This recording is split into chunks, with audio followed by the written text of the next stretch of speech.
What up, peoples? This is just a little something for your speakers. No second guessing that. Who tried to tell me that lyricists can't write records? Spirited hands, tight effort, touch fans' lives forever. The Cali life, chasing the cheddar, patient and clever. Sometimes it feel like the road to riches is taking forever. We throw up our middle fingers and shouting, fuck the police. They wanna lock us up and turn us all into parolees. Can't hold me, pass a blunt and hand me my 40. I might take a Miller High Life if you chugging the OE. Cause I'm selling my music, don't mean that I'm illegal. It's a therapeutic move, I'm just trying to appease my people. Thinking about it, ain't that the reason we push the weed too? Other than money, that's the only green that'll please you. You feeling this, let me know by nodding your brain box. Cleanse your system like Maylocks. Dance when the flame drop, don't name drop. Stand on your own too, or they own you. It's over, I'm popping right now, you should lay low, dude. You feeling this hit, then nod your brain box. Madman on the mic, you know my name hot. Damn music, jam to it, make the dames flock. RDV in this piece, that's when the game stops. So bump me in your speakers, bump me in your speakers. You feeling this heat, then bump me in your speakers. Bump me in your speakers, bump me in your speakers. Crips, club, streets, bump me in your speakers. I rap for you if you struggle, stand with me in unity. I'm living by helping plan shit for my community. Don't net a lot, so I need multiple options for income. I ain't been a bum and I ain't never plan on being one. I see the sun, love making records, so I'ma need the funds. Don't try to be hard, but life is hard. If you sleep, you done. I'ma wake the top of the pile is debatable. How dare anybody try to say that I'm not relatable? This is for my people that work for theirs on the regular. Y'all put the dots on the page, I'm the one connecting them. Relate thoughts with the best of them. Raw specimen, never get lost with the rest of them. Y'all settle in. San Jose to Vegas and it's on a Biloxi. Performances with Dealer Breach and on all the club scenes. It's lovely. YDMC gon' supply the bug greens. It's stuffy. Never with my RDV buddies. You feeling this hit, then nod your brain box. Madman on the mic, you know my name hot. Damn music, jam to it, make the dames flock. RDV in this piece, that's when the game stops. So bump me in your speakers, bump me in your speakers. You feeling this heat, then bump me in your speakers. Bump me in your speakers, bump me in your speakers. Cribs, club, streets, bump me in your speakers. Knock me in your box if you feelin' my quotables. I talk about struggles we all go through, that's why I'm notable. The dopest flow, I want them all from young to old to know. A year from now when the Poconos, they gon' say I stole the show. We need money, we tryna boost our bankroll. I'm from LA where I was taught to stay away from stank hoes. From day go to the Bay Bro, go to state get our payroll. Smoke an eighth of that dank and reflect on my homie Kato. No respect for the fake though, lay it out on the table. Want me to speak the truth, I'm ready, willing, and able. Know you feel it, cause I spit what you wish you could say. Long as I'm here, it's gon' get out, just keep your vision in place. Living the waste, you ain't pursuing the things that you yearn for. It ain't given to you, then take it, you gotta earn yours. Learn more about the way of life, I got burn sores. Blemishes from what I've been through that don't concern y'all. You feeling this hit, then nod your brain box. Madman on the mic, you know my name hot. Damn music, jam to it, make the dames flock. RDV in this piece, that's when the game stops. So bump me in your speakers, bump me in your speakers. You feeling this heat, then bump me in your speakers. Bump me in your speakers, bump me in your speakers. Cribs, club, streets, bump me in your speakers. Yeah. This track pretty much goes out to my everyday people. You know what I'm saying? A lot of y'all might know me as Madman, and on the microphone I'm vicious, no doubt. But off the microphone, that dude Brandon is an everyday ass nigga.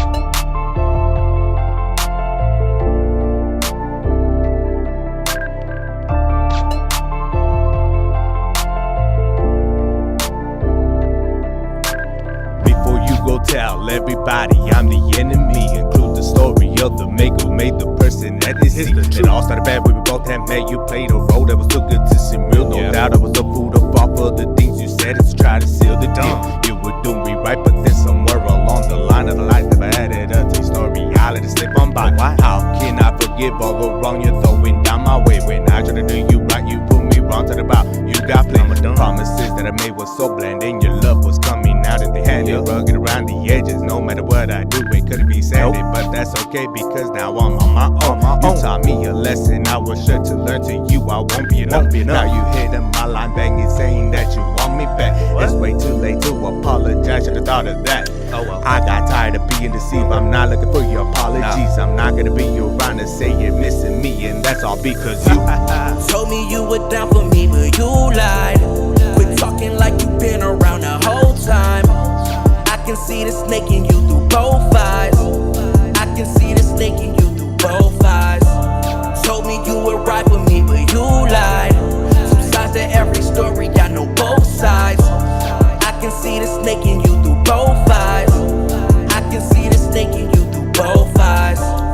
notice. Truly hopeless. This bitch thought that I wouldn't notice. I was tripping, shit was bogus. Let my guard down. Icebox was my heart now. Icebox, I'm the coldest. You ain't played your part now, so that's why we apart now.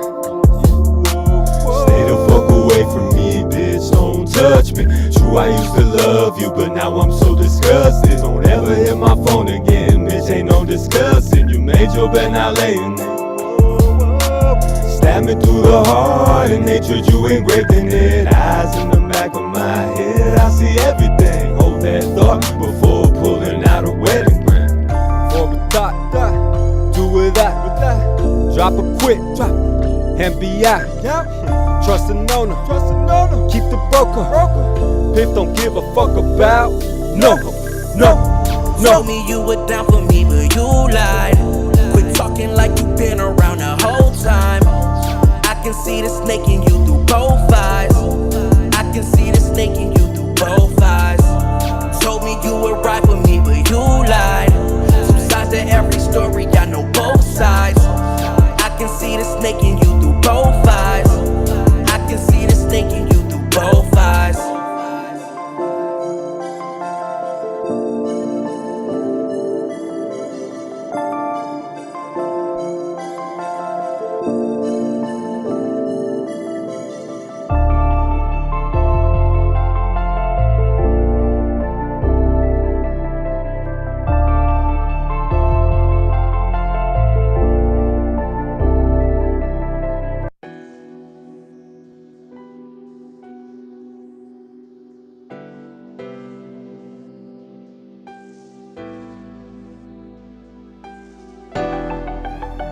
It's a critical situation. We're gonna take you there. You better get on and hold on tight. Here we go. Critical condition, critical situation, difficult position with hidden manipulation. Gotta navigate the path, avoiding assorted pitfalls. No referees, it's the players with the missed calls. Focused even when the grass is looking greener, shutting out the noise like the man in the arena. Word to Roosevelt, takes a special mind to try to hold the belt. Poker face, going all in when the cards are dealt. Support is fleeting, gotta find it from within. The losses bringing lessons, rather find them in a win. No doubt, the time for doubting was before the venture. My depth of knowledge can't be captured with a mere condenser. The highs and the lows, mountaintop to the ocean floor. We go for more, the reason we stay in motion for. Another day, breathing another discovery. It's human to fumble, be ready for that recovery. I don't wanna know, I just wanna go with the flow. In the highs and the lows, I'ma stay on the road. Winning's all that I know, and when I win it shows. I wanna show you just what I told you, that I'ma be at the top, cause I ain't never gon' stop, cause we rock until the day that we drop. I've been a bad influence, you know my mind's been ruined by doing things to people that I wish I wouldn't have done. I'm trying to run through these thoughts in my head, cause I can't remember what I didn't care if I was dead and gone. I'm trying to crunch through the middle of the night, trying to munch through your headphones, you know I'm coming live and strong. And I don't care when I gotta get in red for me, know the bitches love it when I got my shit going on. Let's take them back, let's bring them there, let's let them die, nothing's fair, don't be scared, it's copacetic. You go and chuck me out my chips and then you go forget it. It's hotter than the gas and all the shit that fume. You better watch out cause your raps are so pitiful. I'll go get rid of you, that's upon the minimal. You better duck down because the situation's critical. I don't wanna know, I just wanna go with the flow. In the highs and the lows, I'ma stay on the road. Winning's all that I know, and when I win it shows. I wanna show you just what I told you, that I'ma be at the top, cause I ain't never gon' stop, cause we rock until the day that we drop. My style is so dope, you can taste it in your gums, and your face is getting numb. Relocate to Kingdom Come, it's a chase, but I don't run, cause my pace will get it done. Give a shape up to this gun, tough guy shake it to the drum. Yeah, they shitting on me, but watch me go and turn the tables. All this negativity, try and use it for a better cause. So used to people switching up solutions, just to dead them all. Cause once the bread involved, people start to act funny, dog. Two colors exposed, now we know one for show. A P can never play ho, it ain't how the game go. Playing dumb to get answers, for the weapon get brandished. Administer damage if you consider the challenge, yeah. What you talking for? We don't give a fuck what you standing on when your legs is off. Back against the wall, fight my way out.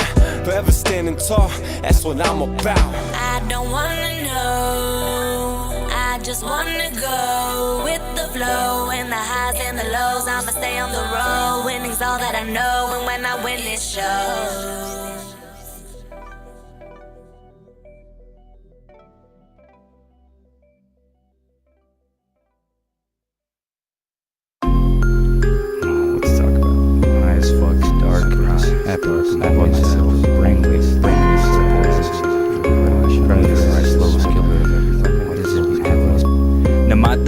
Either chase the paper or consume it. Down the line, I think those lines would come to find themselves congruent, fluently within my mind. They intertwine with all my thoughts, so lucid, harmonizing fucking beautifully into something that others only hear, but I can clearly see before me isn't something that is easily ignored by closing doors. In fact, before your head can swivel at something caught in peripherals, it swiftly swims to corners and hides like them eyes squiggle. So eyes dart, thoughts race, thumbs twiddle. I'm fried soft, ain't ate, tongue shriveled, times long lost. What age am I? Also, would you kindly just remind me of the year, month, day, and time? I can see them, music diamonds in the sky. Clouds just never mind, speaking bullshit. Yeah. Trees, flowers, thoughts on a trip. Feel everything around me. I can see everything so clearly, hear everything so clearly. Speaking bullshit. What do I do from here? Where do I go? Thoughts on a trip. X30 in the morning or the afternoon, but honestly I'm losing track between the fucking sun and moon. Like which one had the homie spackled right across the van to black, and which the stars so kinda stay afar so we ain't burned to ash. Whatever, as it stands, been a minute since either greeted me. Tired, but my mind won't allow me to catch some fucking wings. Exhaustion seems a state that my mind needs to be in, just to think like I could only function the hours that I should be asleep. Utilize it, it's me, Lucy, myself, and I, and oodles of this construct followed by all of mankind. It's known as time, deadly in high amounts, especially if you find comfort enjoying it by yourself. Money. Should get out more. Should know size. Well, I'm just speaking bullshit. Yeah. People make me hours. Thoughts on a trip.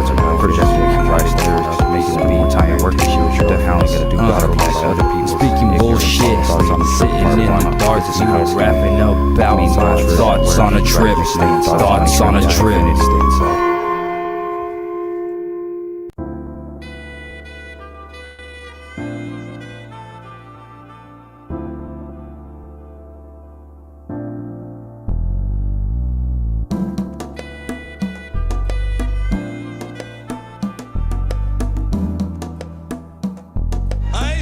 Motherfuckers. I'm gonna tell you something straight off the motherfucking press. Separate the weak from the opposite.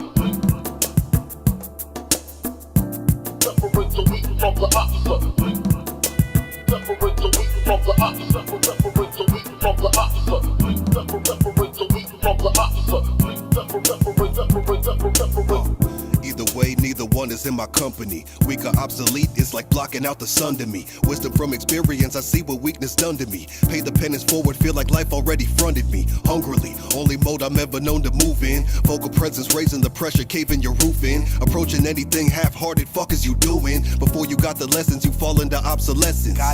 Keep them separated, word to the offspring. The weak-minded suffer when they follow a false king. The road to oblivion is paved with shattered promises. Middle fingers, $1,000 suits and lavish offices. The winner tells the story, speaking where the profit is. Untrained brains remaining eternal novices. Wish them growth, wish them well, then I separate you on that weak shit. I don't even need to speculate. In fact, you know what? You better stay across the street. Separate the weak from the opposite. Fuck out of here. Separate the weak from the opposite. Separate the weak from the opposite. Separate the weak from the opposite. Separate the weak from the opposite. Either way, neither one one is around me. You looking for the opposite, you lucky you found me. Embraced by the optimism, let it surround me. Ears and eyes open, we expanded the boundary. What's a crab in a bucket when you the captain? That sounds like an Instagram caption. They seem to love the lights and the cameras, but not about that action. Next to a craftsman, they not even a fraction. Small decimals, decimation with decibels. The writing's on the wall, I'm sorry, it's barely legible. The bright side be shining, I'm feeling energized. Leave something behind that I hope the real can recognize. You ain't vibing as good, got no complaint. Go ahead and keep your distance like an order of restraint. But if you feel me, then you know I'm just a call away. And if you're weak, then obsolete isn't far away. Sorry bro, at my table you don't got a seat. Separate the wheat from the opposite. They all the way over there. Separate the wheat from the opposite. Separate the wheat from the opposite. Separate the wheat from the opposite. Separate the wheat from the opposite. Separate.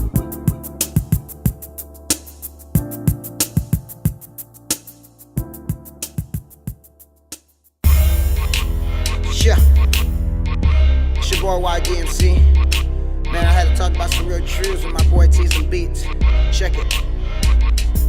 In this land full of snakes, I gotta keep me an H to keep myself sane and take away all my pain. Physically from the age, but mentally from the lames who look, talk shit and plot as they holler my name. I was born to be the greatest. Excuse me for my errors, but with all these suckers hating, the truth is fucking evident. Not to be cynical, but why trust in a general that generally couldn't buy his kids a box of cereals from the mills in the hills to trap houses on the block? There are armies of ignorance, man, this shit needs to stop.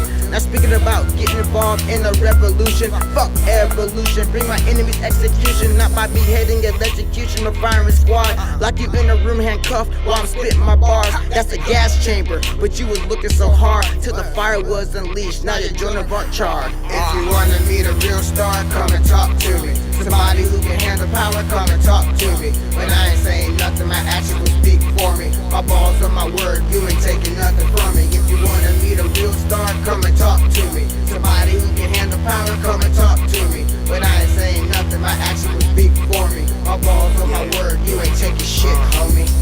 Yeah, I hear a whole lot of gun bumping. I smell hating on your breath, the waste of lung pumping. Living in the moment, now you wish you would've done something with your life. Oh, now you wanna become something. But ain't no hustle in your blood, you gotta do a little dirt. Put your hands in the mud, you gotta cut the middleman and get your hands on the plug. We live the fast life, you just mobbing like a slug. You shooting blanks like a dud while my rockets blast off. This your last shot, so bring your game to the black top. We all trying to ball, and envy is a mascot. So put me in, coach, I'ma grind my fucking ass while I'm rolling up kush to release some stress. I'm plotting on the way to release the press. Well, a lot of hard work and a little bit blessed. Suckers keep me on my toes, so I never know what's next. If you wanna meet a real star, come and talk to me. Somebody who can handle power, come and talk to me. But I ain't saying nothing, my action will speak for me. My balls on my word, you ain't taking nothing from me. If you wanna meet a real star, come and talk to me. Somebody who can handle power, come and talk to me. But I ain't saying nothing, my action will speak for me. My balls on my word, you ain't taking shit, homie. I wish I was a magician, make the hate disappear, so I can concentrate on preparing place for my peers. This success ain't overnight, in fact it took me years to learn how to drive this thing, still working on the gears. Gotta keep digging these trenches, hit my blood, sweat and tears, and use them to fertilize my music for your ears. Sure, I'm afraid of ridicule, bad reviews and cheers, but the chance I won't make it isn't one of my fears. Cheers to the treason for providing me the reason why I only fuck with cats like Oogie the Brig and tease them. And why my fan base is growing so thick, cause nobody likes people who can only be a dick. This is it, the moment that I have been waiting for, of getting my pinky toe in the front office door. Holler at me if you wanna meet a true star, and as for all the haters, you know who you are. If you wanna meet a real star, come and talk to me.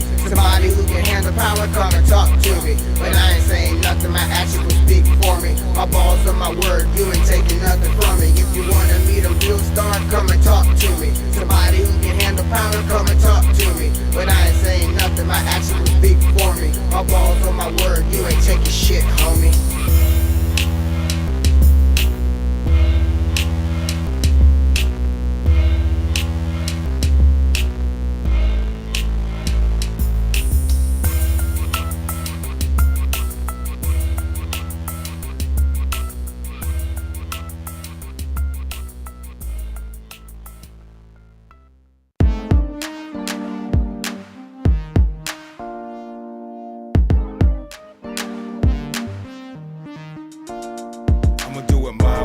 Haters talking sideways. I just chuck a deuce while I'm flying down the highway, flying down the highway.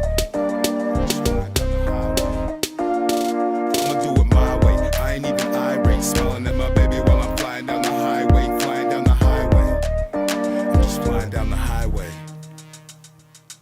Understand something, cook this opportunity in the oven. Brain fired up, the electrolytes run on toes, spine the line. Don't need to keep tweaking the chill I get from sightseeing. A lot of bus filled up, roller skates on, leave you in the dust. Retracing my steps, stinky attitudes don't mesh. Bench press the planet, monitor the conversation, throwing a good game. Let me hear your plans for the test. Study in the sleep, catch a red eye, swap pest. Continue in school with Mr. Black in art. I was good from the heart. I'm the one you gon' dump the jug on when it's said and done. Stumble on the pavement, walking to the stop, chain fell off. Make it rain, no energy, chainless. I'm giving everything, I'm empty. Cut the paycheck. Paycheck. I'ma do it my way. Haters talking sideways. I just chuck a deuce while I'm flying down the highway, flying down the highway. I'ma do it my way. I ain't even irate, smiling at my baby while I'm flying down the highway, flying down the highway. I'm just flying down the highway. Yeah. Add this to your collection, up like direction. Light another wood at my hood's intersection. If life is a blessing, who needs perfection? There's always a blemish somewhere on complexion. Keep my protection, wallet in a tote, shining like an alcoholic with the ghost. Get it, here's Johnny, William H. Bonnie. I don't gotta tell you what I walk around on me. Pull the ripcord, let the boy go. I don't give a damn, catch a break, let it flow. Baby, I'm the man, tell me where you wanna go. If you ain't got plans, we can keep it on the low. Low like Rob, heart no throb. I ain't got a boss, but I'm always on my job. Way too alley, tossing up a lob. Ain't none free, what's the cost to the squad? I'ma do it my way, haters talking sideways. I just chuck a deuce while I'm flying down the highway, flying down the highway.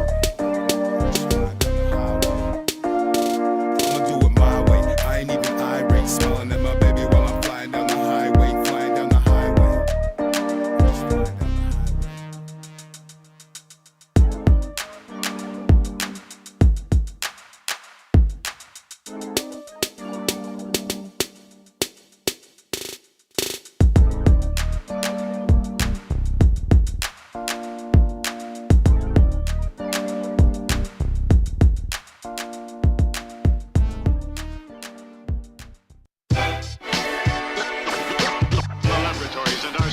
the civilized nation. Most powerful, the newest, the most devastating of weapons.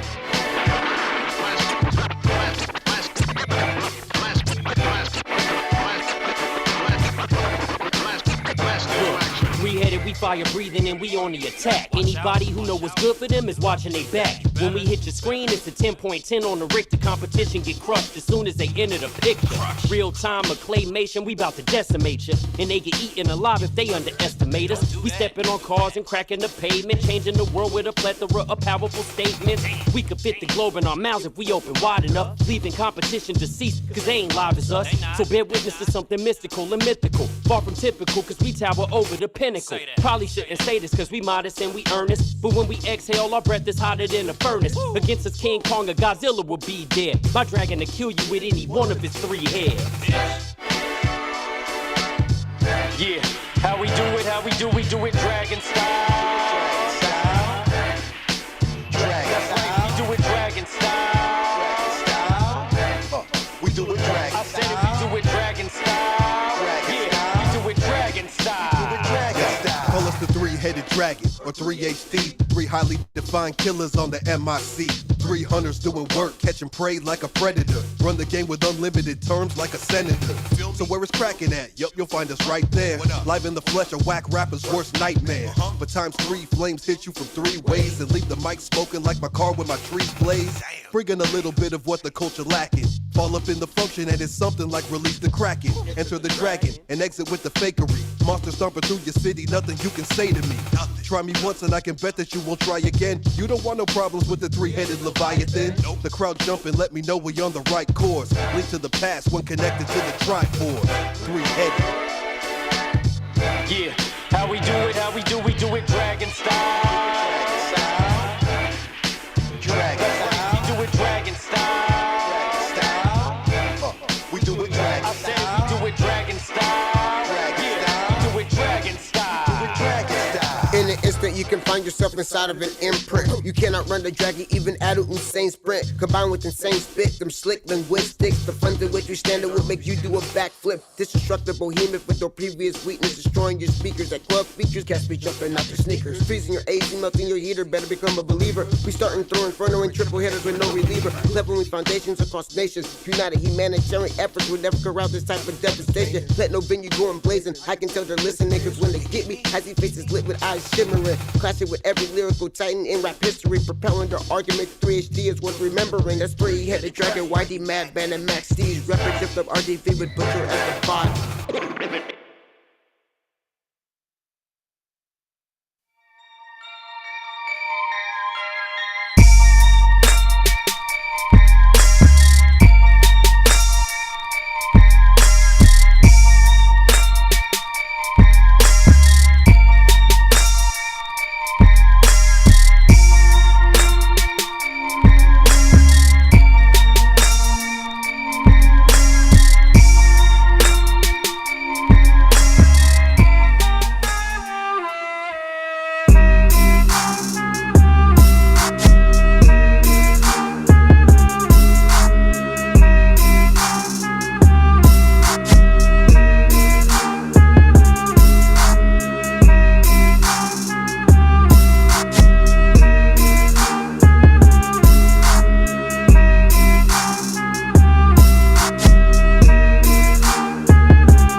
What's happening, y'all? I'm good with y'all.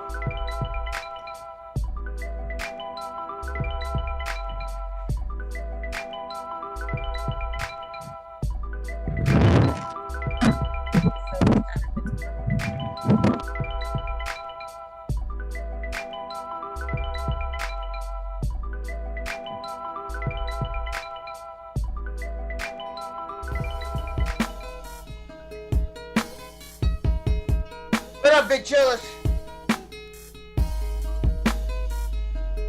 Happy midweek, happy hump day.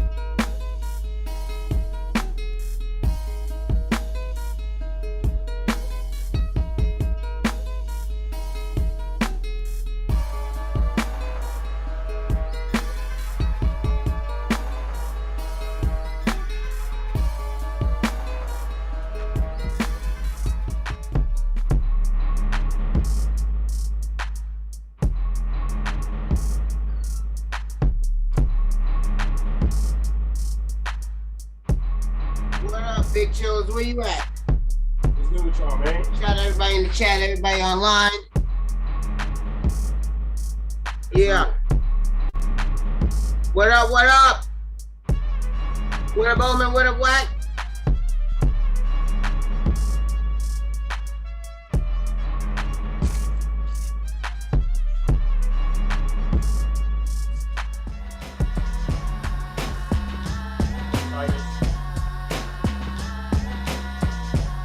Y'all, man.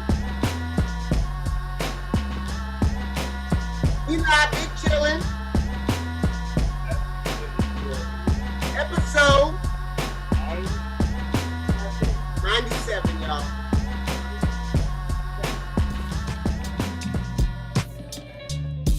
'97. Correct.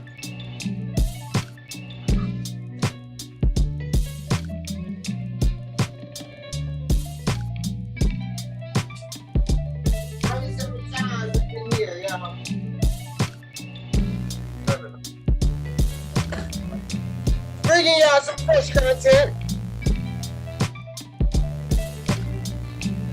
We just like to connect with y'all, man. Got to bring y'all some shit. Whether that be music, station. You know what I'm saying? With some promotion.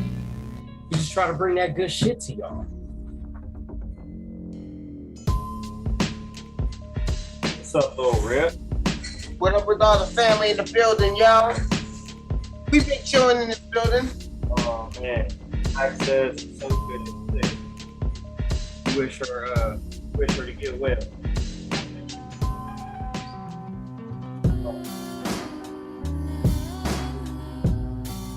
Get well, little one, get well. You're strong. I just feel hard relaxing. Yes, So it.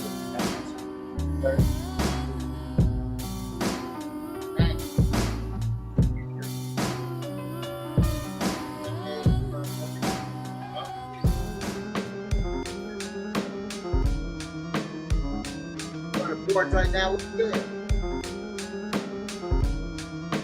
How y'all living?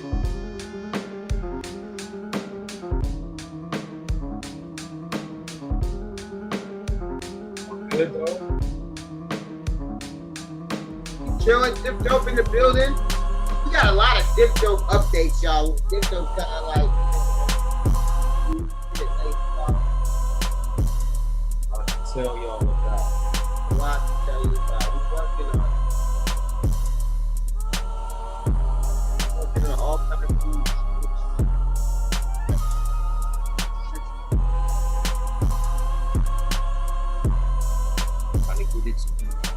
Hey, hit up your boy. Hit up your homegirl. Good. Yeah.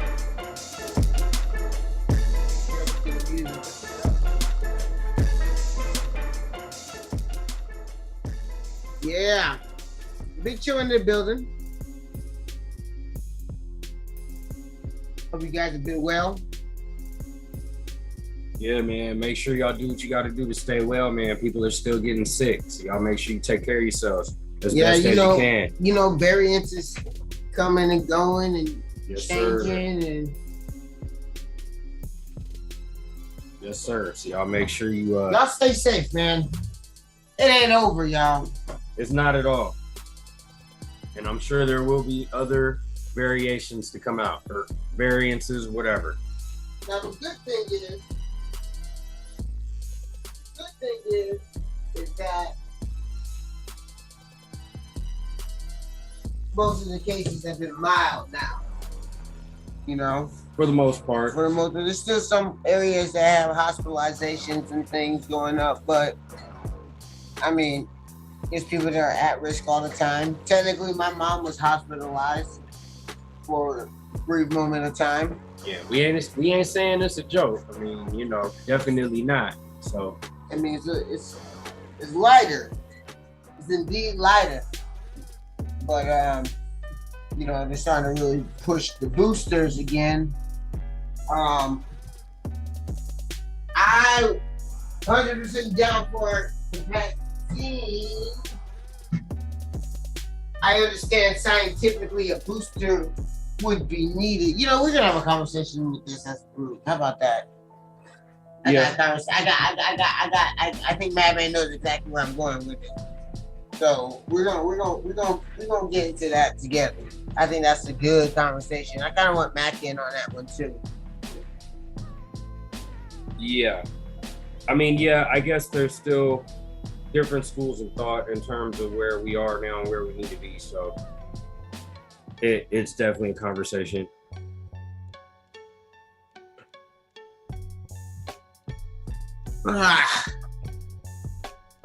Yeah.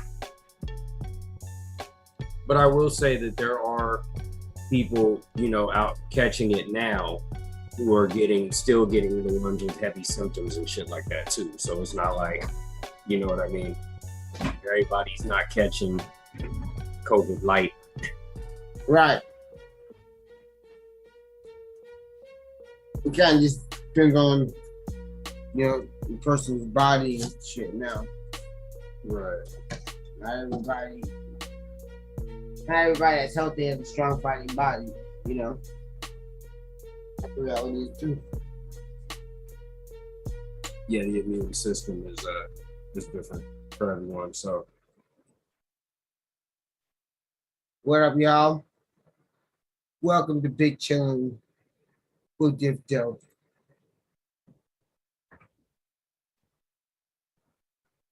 we are large relaxing. Yes, we are. Relax is super large. And in charge of this motherfucker. What's up, y'all? How you doing? We are grande resting.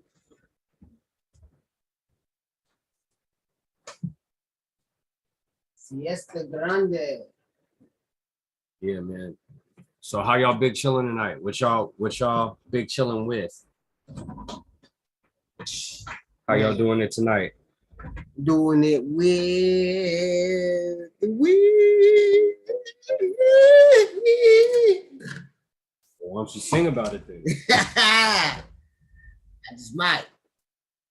Might just be an album. You know it's good when you be like, hey! I don't know nothing about no weed. Taking fat dabs. There you go. That's what's up, Adam. You got me my man. You ain't man, keep fucking with us, bro. You gotta meet the broskies, man. This is Madman right here. Shout out Madman, that's my brother. You meet my other brother. You know what I'm saying? So you know, Diff Dope in the building. We got some. Thank you for tuning in, by the way. Yes, sir. Man, we got sir. Big chilling while baking, Jackie. Hell yeah. That's what I like to hear. Oh shit. Just lounging, trying to put a song out. Wifey working on art for you, Titus. That's what's up. Nice. Bong grips for you. Hell yeah. What's up, big chillers, man? Y'all in the building early today. What's going on? What's going on? What's going on? Yeah, y'all don't wait to join us. Y'all be ready for us to chill. Absolutely. We ready for you, man. We up in this motherfucker, man. We actually got a pretty extensive list of shit today, man. Like, this is a good day to be big chilling. Let me just tell you. I mean, not to say that there's ever bad days to be big chilling, because fuck that. But this is a really good day to be big chilling, is all I'm saying. I agree. I agree. I got two co-stars in the building. But then again, fan 1 and fan 2. They're my number 1 and number 2 fans. I always say any day we could big chill is a good day to big chill. That's what I say. Yeah, man. Been a little minute. Glad to be back. Glad you all are back. That's some good shit, man. Y'all here with us, man. We appreciate y'all big chilling with us. Yes, sir. We big chill because you big chill. That's the truth, though. That's not even a cliche at all. That's facts. No, that's real facts. If y'all don't big chill, we wouldn't have been able to big chill for 97 episodes. 97. But that doesn't happen if y'all don't big chill with us. So fresh for the 1997, you sucker. Or something. Yeah, anyway. Something like that. Man, by the way, some of y'all might not even remember 1997, but 1997 was a huge year in hip hop for me. That was that was one of the years in hip hop. That was one of the years that hip hop like really like just like picked me up. It was like, it's not like I wasn't deep in it before, but like it was in 1997 where I decided that I actually want to make some rap music in the future. All right. Now, it wasn't really like a big thing, you know. Then not everybody was like, oh, I want to be a rap. It was still like, you know, 1997, I'm in 7th grade, you know. Kids are still writing little fuck ass reports of what they want to do when they grow up. You know what I mean? And I mean, like, some of those people might have done that shit. I guess it wasn't fuck ass, you know? But I wrote that I wanted to be an entertainer. Now, I didn't want to say I wanted to be a rapper because, like, previous to that, I was like singer. I sang. I like to sing. I like to write poetry. I kept up the poetry part, but 1997, pretty much my voice also changed. So singing wasn't as much of an option for me as I once thought it was. My voice changed. Took me a long time to get real with it. Whack the Clown says 1997 was a huge year for hip hop. That's the year that Whack the Clown was born. Hell yeah, man. By the way, yesterday Whack the Clown's birthday, or Monday, I think, whatever. Happy birthday, Whack the Clown. Happy birthday, Whack. Happy birthday, brother. You know what I mean? One of these days, we're gonna fucking have to like scoop you up or fly you out here or something so you can get down in the bay with us one time. Or we just take another trip to Tucson. Either or. Yeah. Are you not entertained? You know, I am. I am now. I hope I entertain people now. You know what I'm saying?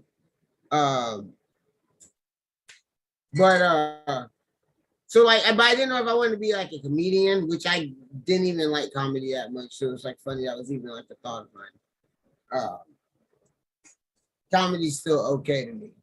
You know, I enjoy it more now as an adult because comedians just always are able to bring to light some fucking dumbass shit that you've been through just being an adult. and kind of like makes it make sense a little bit in a sense. You know what I'm saying? Right.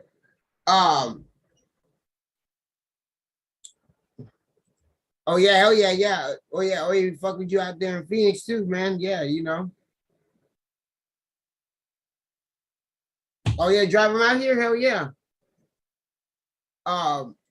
But yeah, I didn't want to be, but I knew I love rap music. And 1997 rap music was like some of the best rap music to me. It really stuck to me. I mean, you think of me like I'm like 12 years old, right? So, you know, I understand a lot of things, you know, I'm getting some Lanuki and stuff like that, you know, growing, learning a lot like every seventh grader should. Probably doing more than what seventh graders should actually, but still, it was a time of blossoming and that music, that love for the hip hop music really happened. I always loved it, but like that's where it really like started personally resonating with me. There was a lot of shit that happened that year. Yeah. And actually, so when early in 97, when I was in the seventh grade, so early in that year, March, and actually that was the year Biggie died, mind you. Right. And that was the day after my birthday. Right. So the day after my 13th birthday, Biggie died. The death of Pac had already hit me hard. Then I turned 13 years old, and then Biggie gets shot and killed. So I'm just like, wow. Like literally my two favorite rappers, and that's still true. That statement is still true to this day, all these years later. Still, my two favorite rappers, at the time I'm processing it like this at 13 years old, I'm like, fuck, my two favorite rappers within the span of a year got fucking shot and killed. Right. Like that shit was fucking crazy. I remember it was kind of traumatic when Biggie passed. You know, mind you, I was growing up, you know, I was growing up in the South. I was growing up in Georgia on the East Coast. You feel me? When Tupac died, it was a big thing because like all my family was from the West Coast and shit. And I was like, damn, I grew up listening to Tupac. This shit's fucked up. Right. You know what I'm saying? Like, Right. You know, because as a kid, you know, you listen to whatever people listen around you, and people around me was listening to Tupac. So I was like, damn, like I was growing up with that shit, so that shit was fucked up. But Biggie is like an artist I actually like, that I actually like really, really like, not just because people were playing it, like it's something like I really, really liked it. So when he passed, like that shit was kind of like, that kind of was like, I think that was one of the things that kind of like pushed me into wanting to rap. It's like this guy got shot rapping, and this guy got shot for rapping, and I decided to be a rapper. But no, I literally was like, I think it was just because it was such a high profile thing. You know what I mean? Right. It was so high profile, you know, down to the investigation. Like it was high profile. It was all high profile, and not that like that's the part that like attracted me, but it was just like, you know, like somebody killed these guys. They're rappers, but people care so much more than that. They're not just rappers. Right. You know, rappers got killed all the time. Probably not nearly as frequently as now, but it still was happening. Yeah. But like those are like two prolific, you know, in their time prolific. Right. You know, and very few people are able to accomplish that. What y'all like about 1997, boy? Tell me. What'd you like about 1997?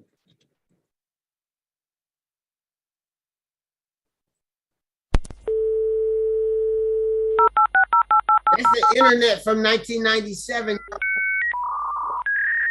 That is the internet from 97. If you were a teenager around that time, you know what that is.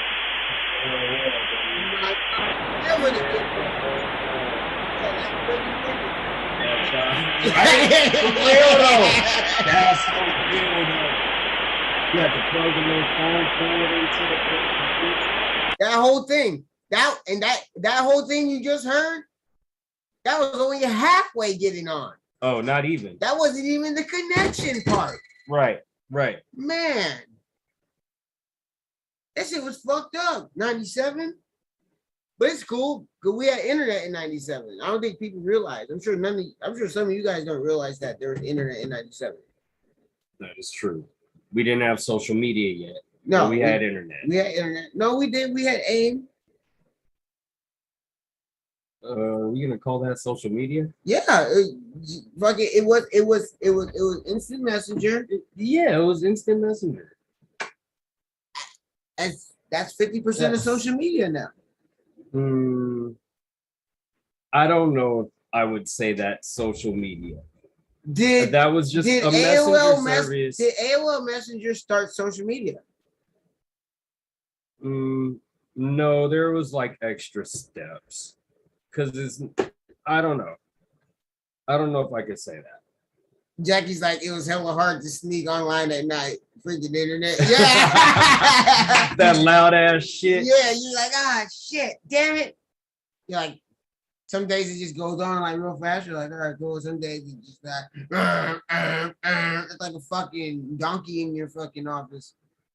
Yeah, I used to, because I used to have my own computer. Friendster. He said Friendster started social media. I never really fucked with the Friendster. I used to have my own computer in my room and shit, like, you know, growing up and shit. And I used to just make sure that I would have my computer on before too late. And then I go to bed or whatever. I go to bed with my computer on. And then, you know, when I wanted to sneak online late, I'll just sneak online late.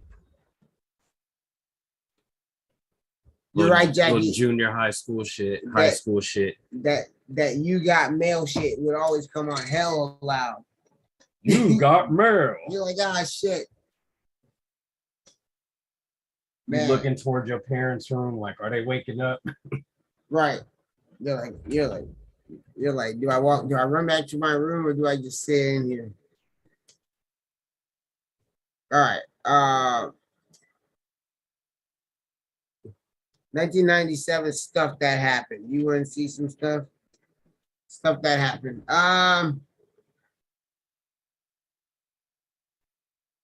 The people's history of 1997.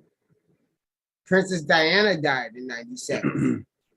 Princess died. That's true. I remember that. I actually remember that. My mom was really upset by that. That was quite a big deal. My mom was really, really, really upset with that. Madeleine Albright became the first female Secretary of State.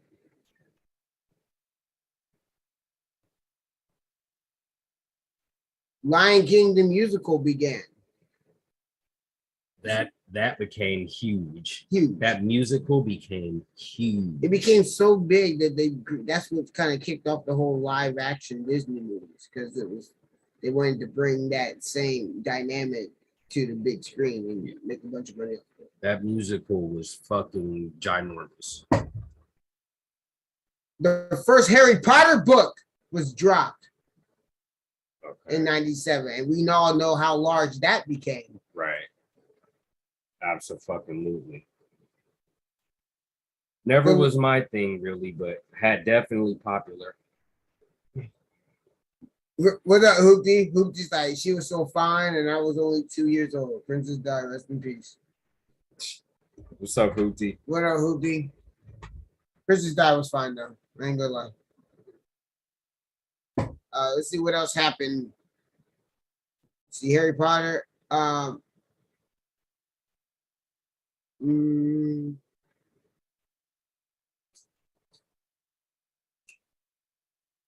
What, Microsoft? What's that say?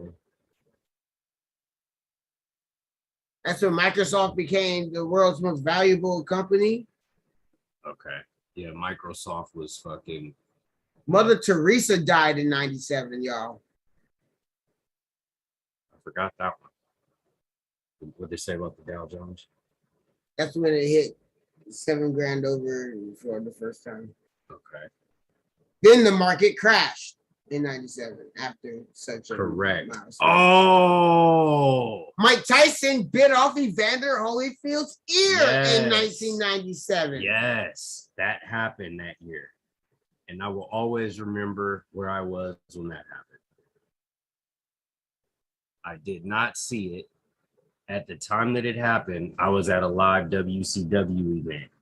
And when I was coming back to the house on the way back in the car, my mom was on the phone and she's like, what? He did what? She got off the phone and told us, like, he bit his ear. We were like, what? I watched it.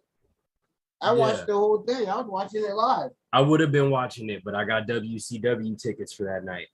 No, that's probably better than watching somebody get the ear bit off. Well, I guess that's debatable. O.J. Simpson was found guilty from the civil jury panel. In the civil suit, yeah. Right. Yeah.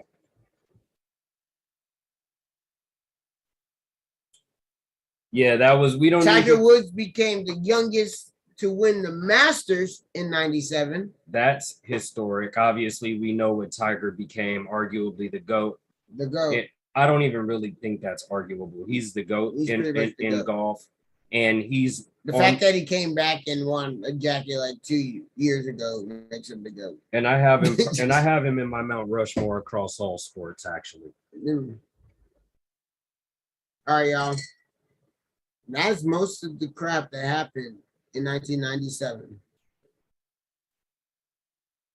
I want to briefly go back to the and we don't have to go into it in detail, but here's a big one. You had mentioned the OJ thing. Yeah. And for those of you guys that are younger viewers that may not have been around during that time, that was such a highly controversial and highly publicized thing. Like during the time of his trial, you literally could not go anywhere without someone talking about it. Like that's how big it was during the time that it was going on.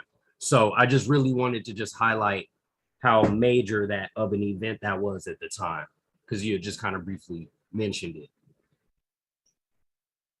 Yeah. Ty said he couldn't believe that shit. What's that? Ty said he couldn't believe that shit.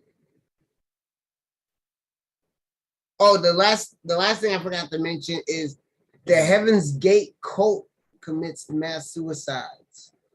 That was 97 as well. I remember that too. Heaven's Gate cult? I don't remember hearing when that. When they're trying to follow Haley's comment and they all drink the Kool-Aid. Okay, I missed that one. 007 GoldenEye was released in 97 on N64. That is noteworthy right there, damn it. Thank you, Omen. That is fucking noteworthy. Yeah, that's noteworthy because James Bond's been an institution for eons. Because that game pretty much started everything with like Call of Duty and things like that. Like you could say it was Doom. It's probably Doom, but I mean, it wasn't as it would. 007 had all the shit that you needed. Man, 97 was cool, y'all. I was 12. So I remember the coolness.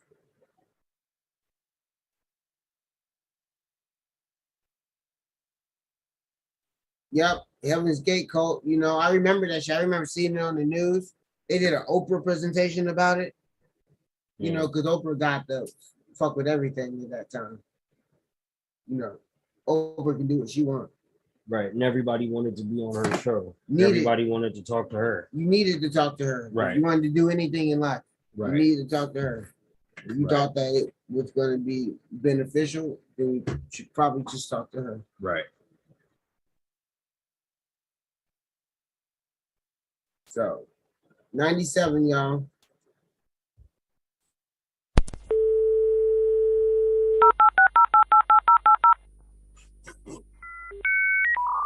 And we're still trying to sign on to AOL. We're taking you back to 97 internet. Transporting you back. I tried to get on here already. What, about 10 minutes? I tried. Yep. Sometimes you be on for 10 minutes and it just be like, cannot connect. And you be like, damn it, I was on here. Oh, that used to piss me off. Oh shit. So Omen. This is notable. Omen says Doom was the first game for shareware. Motherfucking Doom was crazy popular. Motherfuckers that was playing computer games back then, that was like the most popular computer game. But Quake. I forgot about Quake. Quake started before Doom. I did play Quake. But GoldenEye took everything to a new level. That's what I'm saying. GoldenEye is what made it more of the structure that modern day shooters are. Oh shit. Batman and Robin came out on June 12th that year. I remember that. I saw that in the theaters. I took a girl. I never saw that movie. I remember when it came out though. I just never got around to seeing it. Yeah, I took a girl to that movie. I remember that. Sure. 2007 was great. I clearly remember that. No, I feel it. You know. Yeah. Big Chillin, y'all. Big Chillin, talking about 97 shit, man. Sitting there shooting the shit about 1997. 1997. Reminiscing. Titus, where were y'all in 1997? What was y'all doing? How old were y'all? Titus, did you watch that shit, right? You watched that ear get bit, right? Ooh, 1997, South Park's first episode. Whoa, wow. Okay. I didn't realize that one. See? South Park debuted in 97. Okay. See? 97 that makes sense though, because by the time I caught on to South Park, it had been like a couple years that it had been around. And for like maybe a solid year and a half, I had heard people really talking about it. So by the time I saw my first episode of it, it had been like for like a year and a half, I heard people talking about it. So it had been around like a couple years by that time. Oh my God! They killed Kenny! I kind of started. You bastard! Yep. Yep. Mm-hmm. And that's just still big. That's just still big. To this day. Still big. To this day, man. And if you think about how many adult cartoons were inspired by that, you know what I mean? I honestly think you don't have a Family Guy if you don't have a South Park. You don't have a Family Guy if you don't have a South Park. I don't think you have an American Dad if you don't have a South Park. But you don't have neither without the Simpsons. Yeah, I guess you could say, well, you don't have neither without Simpsons, I guess in a way that's correct, because the Simpsons were the kind of the first ones to kind of have that crude humor and kind of push the envelope. Beavis and Butthead, they were the first ones to just flat out curse. So, yeah, I would say this. I think you made a good point. I would say the Simpsons were kind of the first ones to really push the boundaries. They weren't really adult. But they were teenager. They were like the first cartoon that wasn't geared toward little kids. They were like the first like teenager cartoon. You know what I mean? but of the family based type of shows, like, you know, the ones that took the animated adult approach from, say, The Family Matters and The Fresh Prince of Bel-Air, The Cosby Show. They kind of took like a dark take on it and made it animated. I said Simpsons did it first. I just think I agree that The Simpsons pushed the line first, and then they kind of made it possible for following cartoons to push it further. Simpsons definitely didn't push it as far as it's being pushed now, but that's the natural progression of things. So, right, you're right. But I would say, like, I would say The Simpsons were really the first cartoons that were geared toward teenagers. That was like the intended audience. It wasn't like little kids. And that was the first cartoon I can remember that wasn't like, oh, this isn't really a little kid cartoon. You know what I mean? Like teenagers, it was like semi-acceptable in the 90s for 13 and 14-year-olds to go around saying, eat my shorts. It wasn't acceptable for 5-year-olds to go around saying, eat my shorts. You understand what I'm saying? So like, well, I was definitely 5 years old saying, eat my shorts. It's not a drink, y'all. I just wanted some cereal. It's Apple Jacks if you guys want to know. You know Apple Jacks is my favorite cereal. I like eating it. Long walks from the beach. It's kind of hard. Titus answered you saying yes, and he was pissed watching that fight. You were pissed watching that? Like everybody that ordered that shit. Hey Titus, do you remember how much it was for that fight? Was it like $50? $50 then was a long time. That'd be like $100 fight these days. Yeah, it'd be like $90 now. It probably would be $90. 80, $90.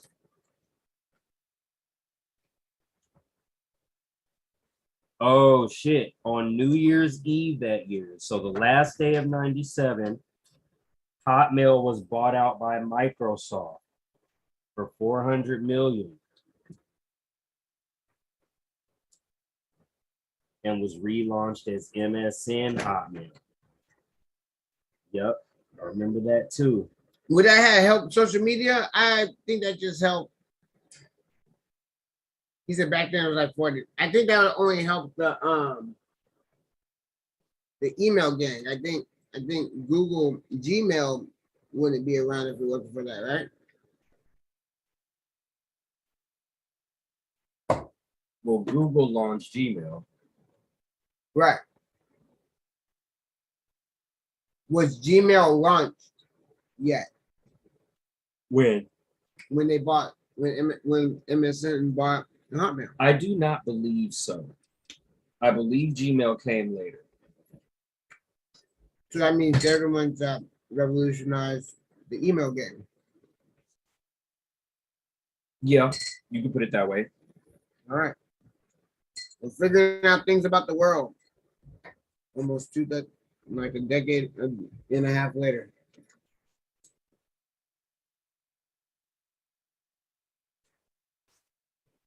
Actually, it's like 2.5 decades later.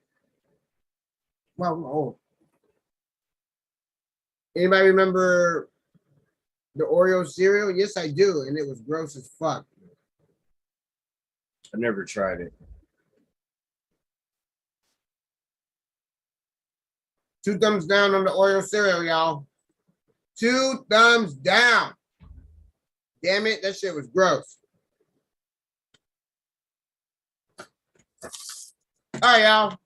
Let's get started in this show today. We got some things to show y'all. First of all,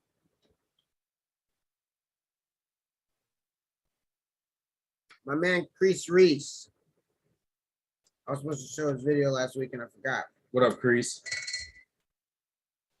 Actually, I was kind of like smashed the last week, so I'm sober this week.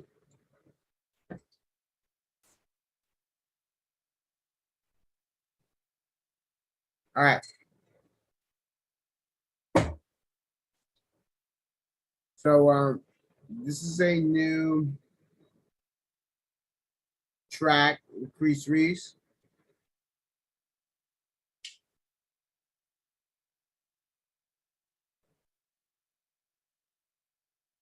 And I'm gonna play it for y'all. Make sure my sound's working.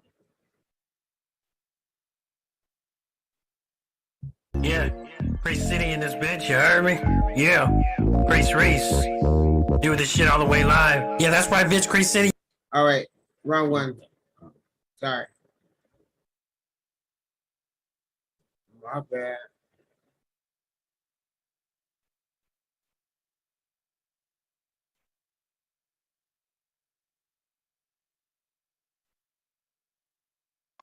All right, so anyways, out there in the underworld, in the place beyond your current conceptualizations, that's the place of death and nature, and it's beyond the light, and it's also the place of hell, and that's what you see here. And what do you, how do you? I'll show you guys the video. Why not? Speak Chillin with Diff Dope. Have some fun tonight. We're playing some videos, yo. So let's get that thing cracking.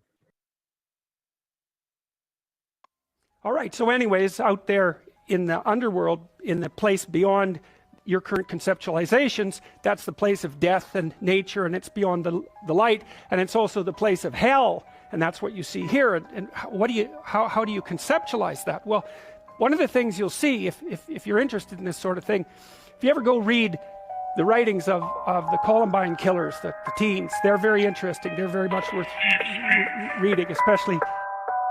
Catch me outside with them killers creeping, waking up at 3 a.m. by a fucking demon. Every time I step a knife, a dick is screaming. It's a wet dream every time I'm dreaming. Murder on my mind every time I go to bed. I just gotta kill to get these voices out my head. There's a demon feeding on me, but it's never fed. Bunch of sick stuff going on and my walls bloody red. Hey, when I'm feeling nothing but pain, I'll take it out by chopping your brain. Numb to the fact that I've gone insane. Don't try to convert me, but I stay in your lane. Angry when I'm killing all of these Christians. Yeah, I guess I'm on a fucking mission. They don't wanna hear my words, well I'ma have to make them listen.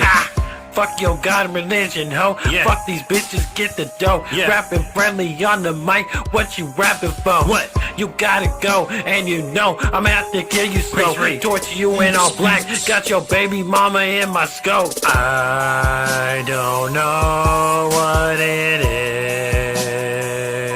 is, but something's coming after me. It's a motherfucking demon. I don't know what it is. It's a demon, but something will bring my tragedy. It's a motherfucking demon. Waiting for the star, rhymes from the hearts of the creeping on me when I'm sleeping all dark. Can't pick up the pace when I bring the mic up. Get stabbed in the face when I swing the knife, bruh. Bloody murder, that's all that's on my mind. And demons in my head kill me over time. They want me to rhyme, but instead I kill. Bloody a bitch like Jason just to see how it feels. Grip a machete, eat you like spaghetti. That's all we are, a walking bowl of lasagna. Try to fuck with the dead, the spirits will haunt you. Pray to God and then Jesus will taunt you. Cops pulled me over in a stolen Honda. They thought I had the body of a bitch named Rhonda, but they let me go when I rhymed on the marijuana. They laughed at me, but now I'm creeping on you. Punched in the stomach, get stabbed in the head. One last word and the wall's bloody red. Torture you in my shed, rip your bitch and she tied to the bed. I don't know what it is, but something's coming after me. It's a motherfucking demon. I don't know what it is. It's a demon, but something will bring my tragedy. It's a motherfucking demon.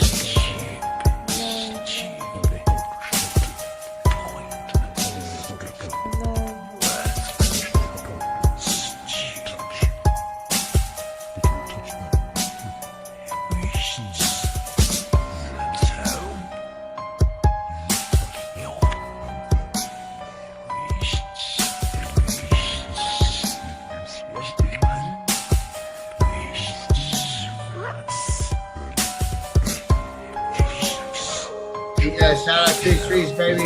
Let's go, Chris.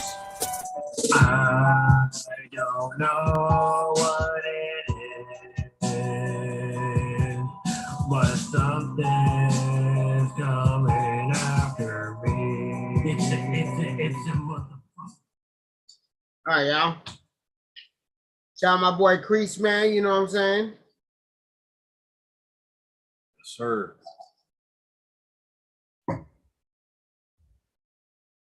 Apple Jackson fight. There's a reason why shit got discontinued 10 years later. Yeah, because it was terrible. It was fucking terrible. It would cut the roof of your mouth and shit. And not like fucking Captain Crunch. It would cut the roof of your mouth with like, it felt like rocks. Literal rocks. Like charcoal cereal. If I can imagine what charcoal cereal would taste like, that's what it was. Yeah. Tassie got 2 more songs coming with Crease. Hell yeah. That's what's up, bro.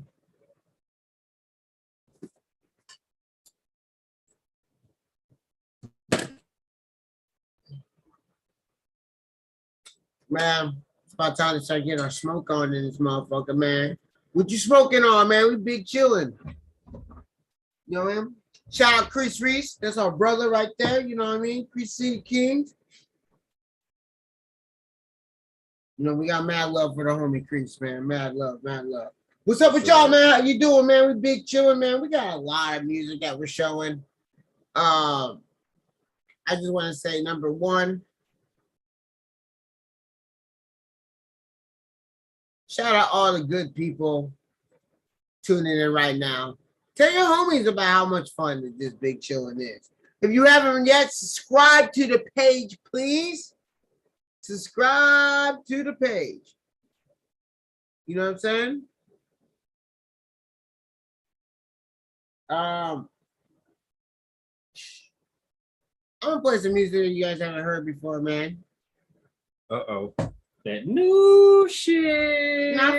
Not for me. No, for them. Yeah, for y'all. For them. Yeah. That new shit. All right. All right, I got my man Chatham X in the building, man. What's up, bro? That late night, I was kind of digging that, so I'm gonna play that right now, bro. I'm gonna play that late night. That shit was tight.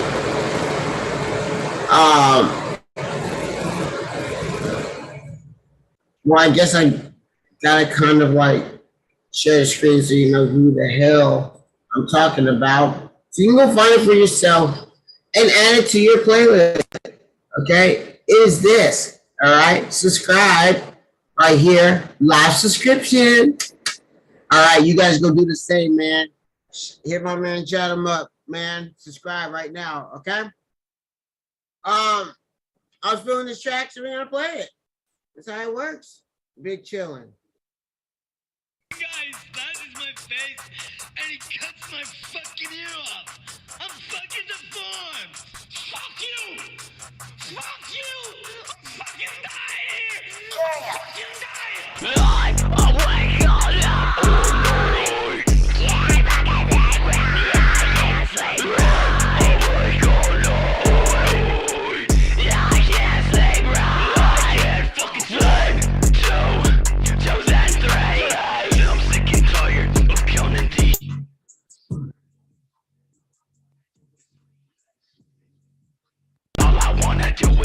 Fuck, my soul's weary and my heart fucking beat. Do you feel like this or just me? I'm awake all night and I can't sleep right. I'm awake all night and I can't sleep right.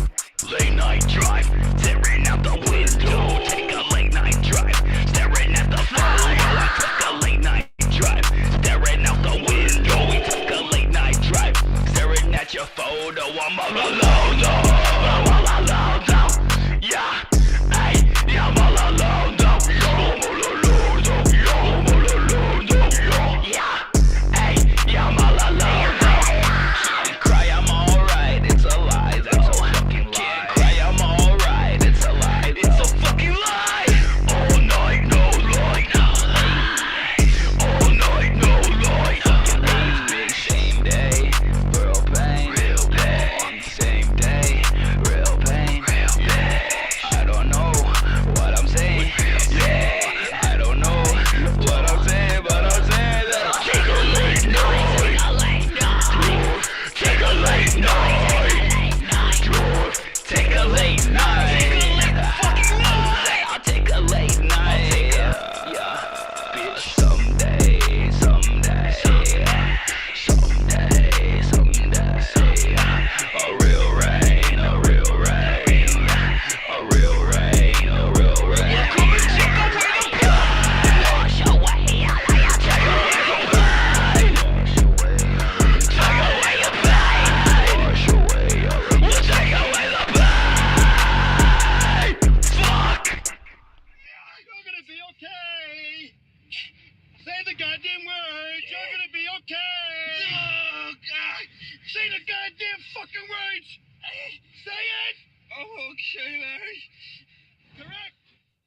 Yeah, you're right. I love the fucking Reservoir Dog sample, man. Hell yeah, man. It's the homie right there. I like that shit, man. I like that shit. He's got another track that I kind of like too.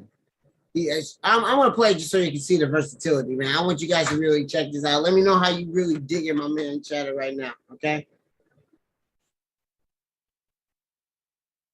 I'm going ghost!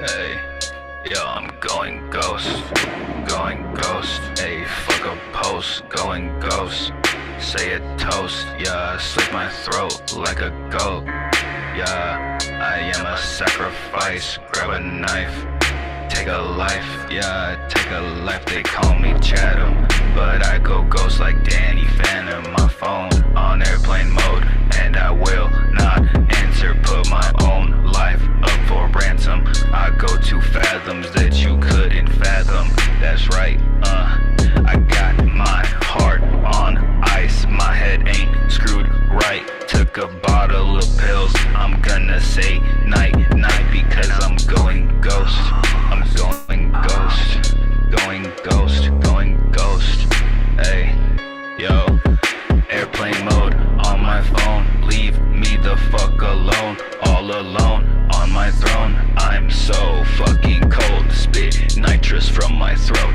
I don't want no fucking more, no more fake friends, no more regrets, all I wanna do is dead, cause I'm going ghost, hey, I'm going ghost, yo, hey, I'm going ghost, yo, hey, bitch, yo, hey, I'm going ghost, and I lost all of my fucking hope, and I don't know where it went or where the fuck to go, I'm all alone, my world is spinning, non-stop vertigo, this shit's insane, the way my brain plays tricks on me, I'm always challenged by chemical imbalances, the road I'm traveling is broken and unraveling, just like my psyche, I bet you know what it's like to feel just like me, just like me, just like me, just like me. This shit's dope, y'all. What y'all think, man? What y'all think? What y'all think? I'm asking a poll. I can't ask a poll. I can't ask polls now. Ooh, wee. Yeah, that shit was dope, huh? Yeah, man.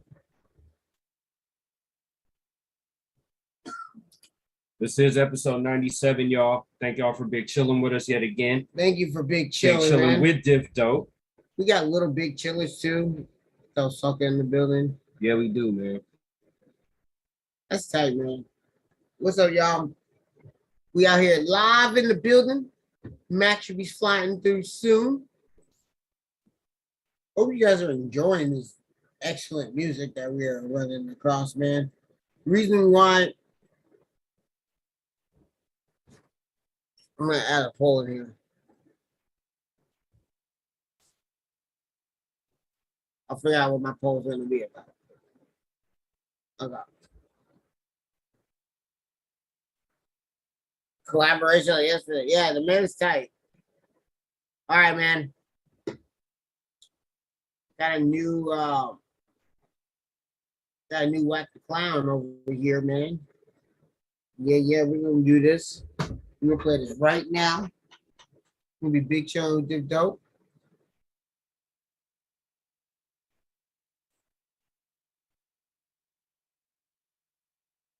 You know what I'm saying? I'm going to share my screen so I can do all kinds of cool stuff with you guys. What's that cool stuff? Oh, well, it's a live subscription. There you go. Y'all do the same. Like the Whack the Clown new YouTube, so you hear tracks on there. Also, we're gonna start getting some tracks on the Dipto page and everything like that. But yo, check this out. New track. Enjoy.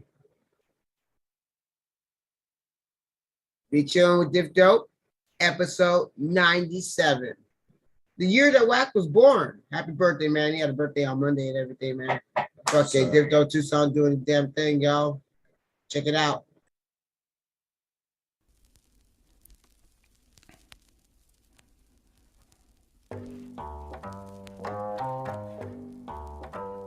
Hey.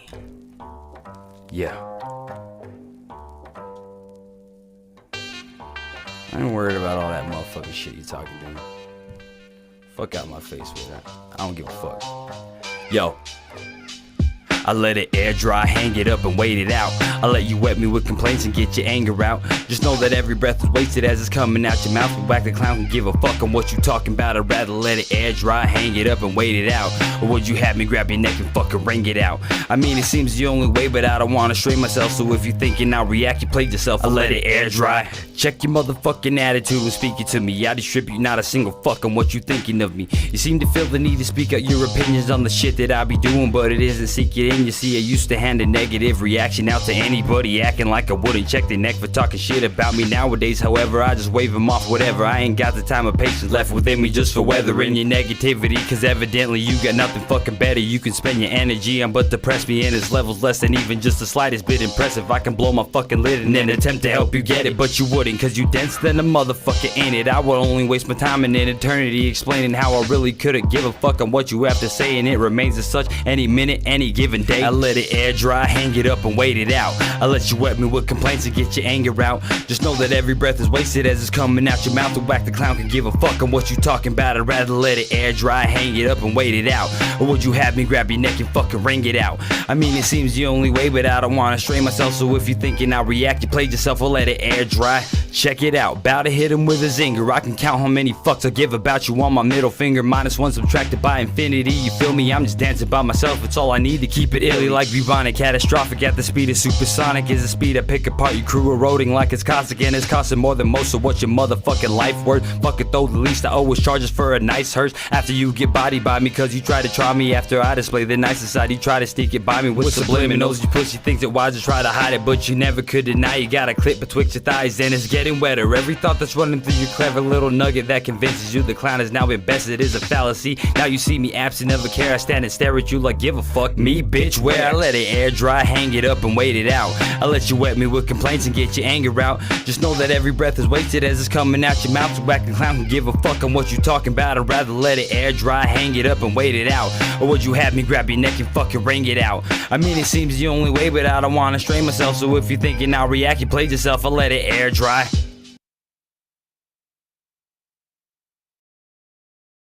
Yo, tell me what y'all think about that.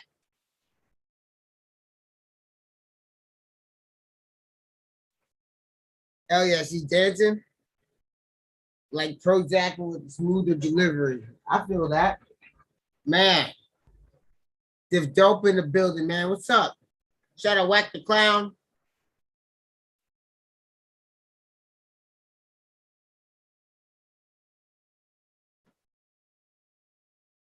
Yeah, man. Yeah. What's up, dudes? Shout out to everybody on the phoneo. People on the website, tapping on the phone. What's up, man? It's good. I like that shit, man. Keep up the good work, Whack. We're gonna get you all settled and cleaned up and shit. It's gonna be cracking, bro. All right, man. Shout out to all the young guys doing work in this motherfucker. Really dope to be able to play some music. You know what I'm saying? I'm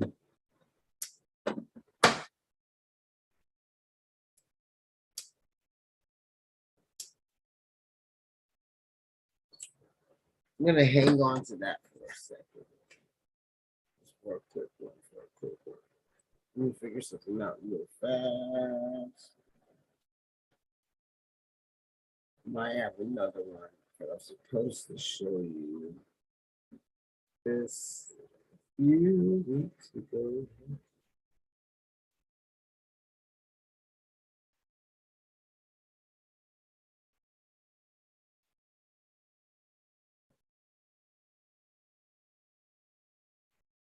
You know, actually, I think I did.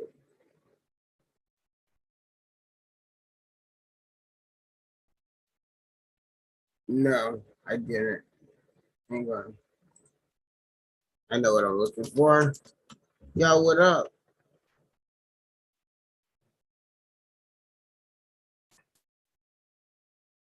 I know exactly what I'm looking for.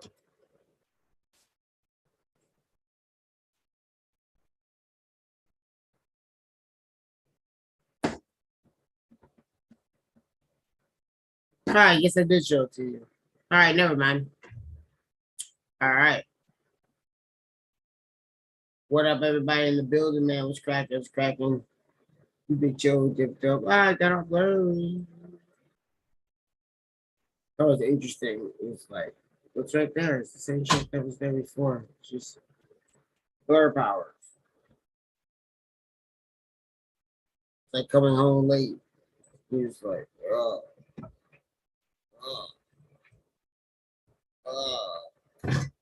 You wake up, you're like, fuck happened? Or maybe you're like Mr. Magoo.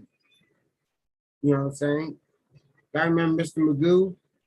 They said that Mr. Magoo was nearsighted, bro. That nigga wasn't nearsighted. He was blind. He was blind.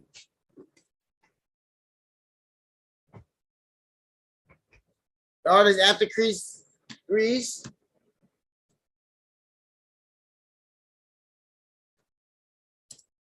Boom. Right there. So I just subscribe.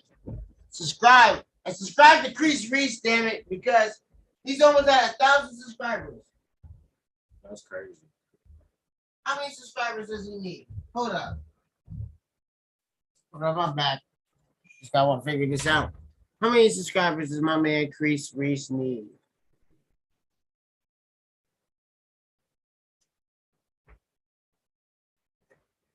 Five subscribers.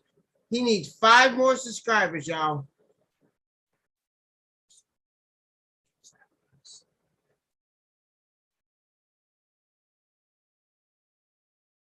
But yeah, subscribe. Subscribe. He needs 5 subscribers.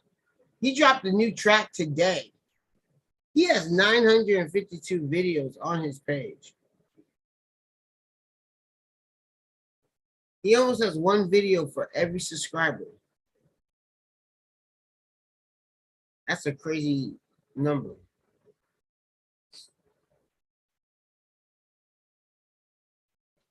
This is a man that has done work. So subscribe, Chris Reese as well. 5 subscribers left to get 1,000. Pretty wild.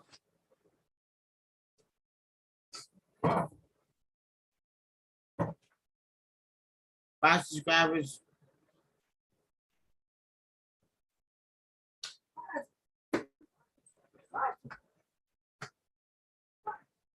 What's the name of the song? I've never seen it. Tyson's got a track with them, but I've never seen it. Oh, you know what? I lied. I just found it. Ha ha ha ha ha. All right, we're gonna do that. All right. Bloodbath featuring Young T.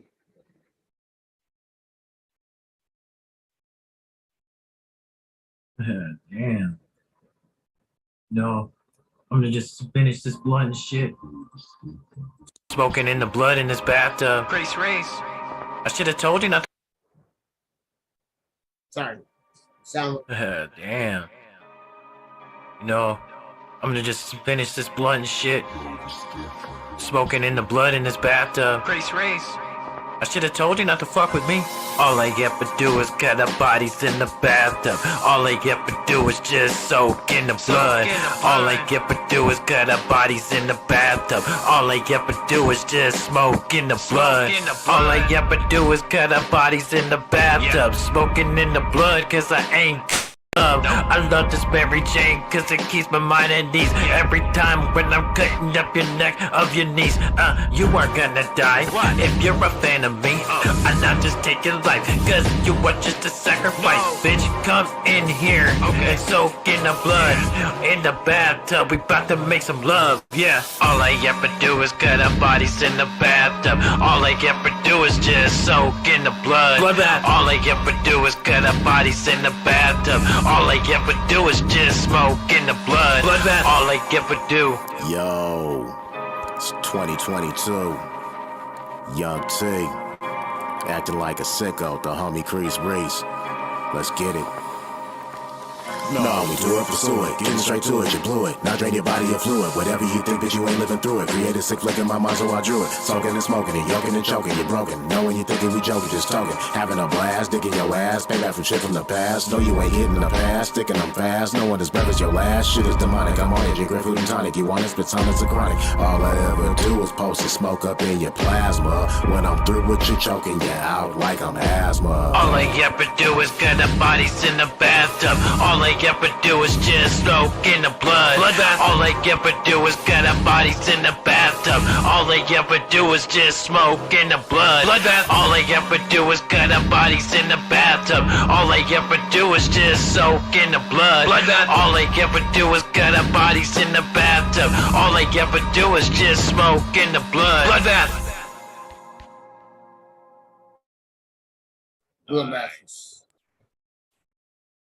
Yeah. That was dope, T. T came with the chopper. He came with the hooray. I like that song. That shit was dope. That shit was playing. Yeah, run that shit up, man. Bloodbath. All right. Young T, Titus. Man, Titus chopped that one up. Good shit, bro. Shit was fire. Yeah. We been chilling it.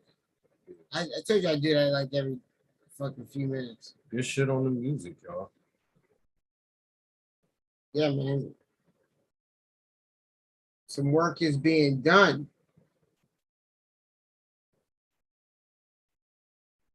Oh yeah.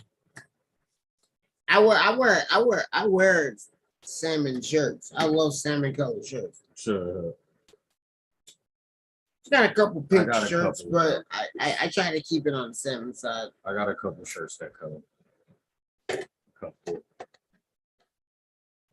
Yeah, I'm working with my summer. You know what I'm saying? All right. Big Chillin with Diffity Dope. Episode 97, y'all. 97. 97, y'all. Shout out everybody on the website. Shout out to everybody right here. Much love to everybody watching it on Thursday morning, noon, evening, whenever you catch up with Big Chillin. We appreciate it. So shout out to you for giving a shit, because we give a shit that you give a shit. And that's the shit. It is the shit that you give a shit. So Right. thank you for that. We appreciate that. All right. I'm done with the music for today. Shout out to everybody that we played. You know, we played some Whack the Clown, played some Chatham X Up, played some Crease Reese. I think we played 2 tracks from each individual. That's awesome. Good work, guys. Definitely. Good work. Shout out Young T, Titus, chopping up that track. That shit was clean. I like the way you approached that one. That's cadence and shit. Yeah, man. I'm glad to hear everyone's making music and shit. That's some good fucking shit. That is what's up. Music is good for you. Agreed. All right, y'all.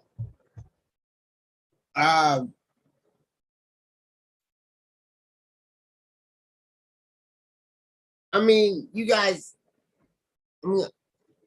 here's the deal, y'all. If you wanna chop it up live with us, hit me up. Let me know. All right. You wanna chop it up live? Hit me and let me know. I got some like worldly questions that I want to talk about. Okay. But first, that one. Oh shit. Yeah. Yeah. All right. So I'm hearing that Madman A. Smith is in the building. All right. Yeah, and sorry, you guys, I was getting texts from him a couple minutes ago. He's for some reason he's a little antsy this evening. He has to come do his duty this evening and then peel out. He normally gets here early, enjoys the show, then stays after his segment and hangs out with you guys. But he's got some pressing issues this evening. But he did still drop by because he did still want to spend some time with you guys. Yeah. Yeah. And I actually I think I see him coming down the hall. Uh-oh. Yeah. Normally Stephen A drinks whatever we have for him in the green room, but we didn't.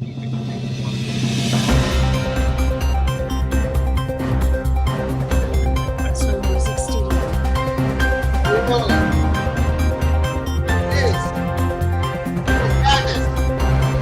Batman. Hey. Music Studio. Doing it. He's in a hurry. Well, I would like to thank Mr. YDMC and Diamond Pit Media for the platform. I would like to thank all of you for tuning in for Sports Madness. Very quickly, I got some things I want to get into. Some of you may have heard NBA star with the Hornets, Montrezl Harrell, has been charged with possession. He got busted with about 3 pounds of weed in his car. 3 pounds of weed. So he is being charged with under 5 pounds of possession.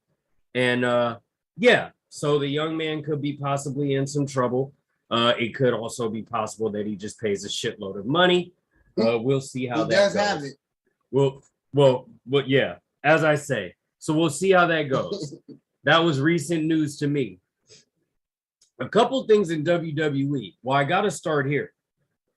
Vince McMahon, the owner of WWE, is being investigated by the WWE Board of Owners. Whoa.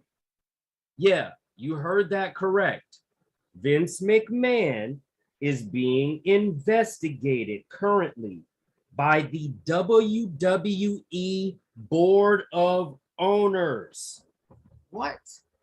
Yes. This was also recent news to me. I just caught wind of this literally earlier today. But basically what's going on is there have been allegations that long ago in past, Vince McMahon apparently paid $3 million of hush money to a woman who was an employee of WWE who made allegations that he was inappropriate. Apparently, he paid $3 million of hush money to make her go away. And now this is being brought up again, and he is currently being investigated by the Board of Owners. This is shocking because for those of you, I'm sure if most of you know, WWE is Vince McMahon's empire. That is his conglomerate that he built from the ground up, essentially. So it's just very shocking that this has come about.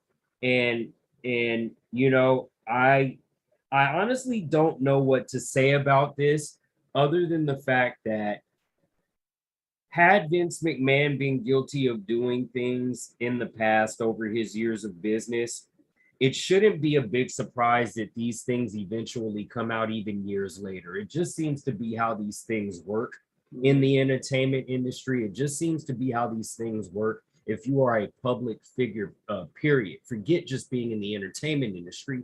If you are a public figure, it just seems that demons, whether they be initial public demons or private demons that end up becoming public, it just seems that it always ends up happening. Vince McMahon obviously is no different here. As far as whether he did or whether he didn't, who knows? I do not.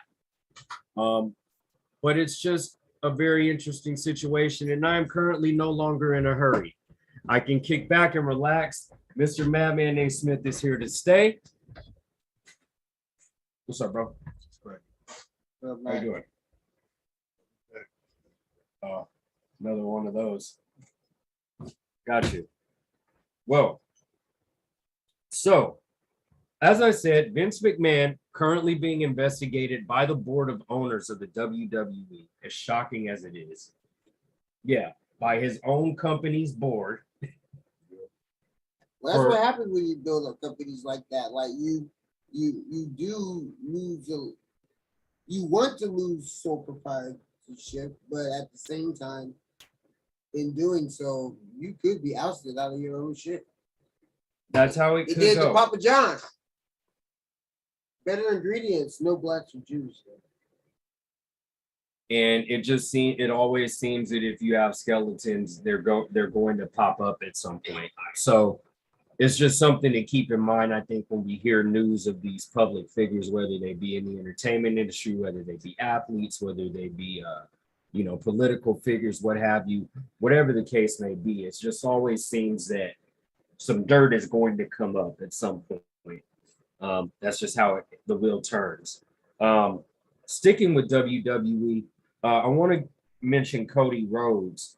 You and I actually had the opportunity to watch a match with him a couple of weeks ago, a Hell in a Cell match, where he competed with a torn pectoral. This shit was so gross looking. That was not storyline injury. They did not put makeup on that man's chest to make it look that way. There's no way. I've seen photos of other men with torn pecs, and that bruising was not made up.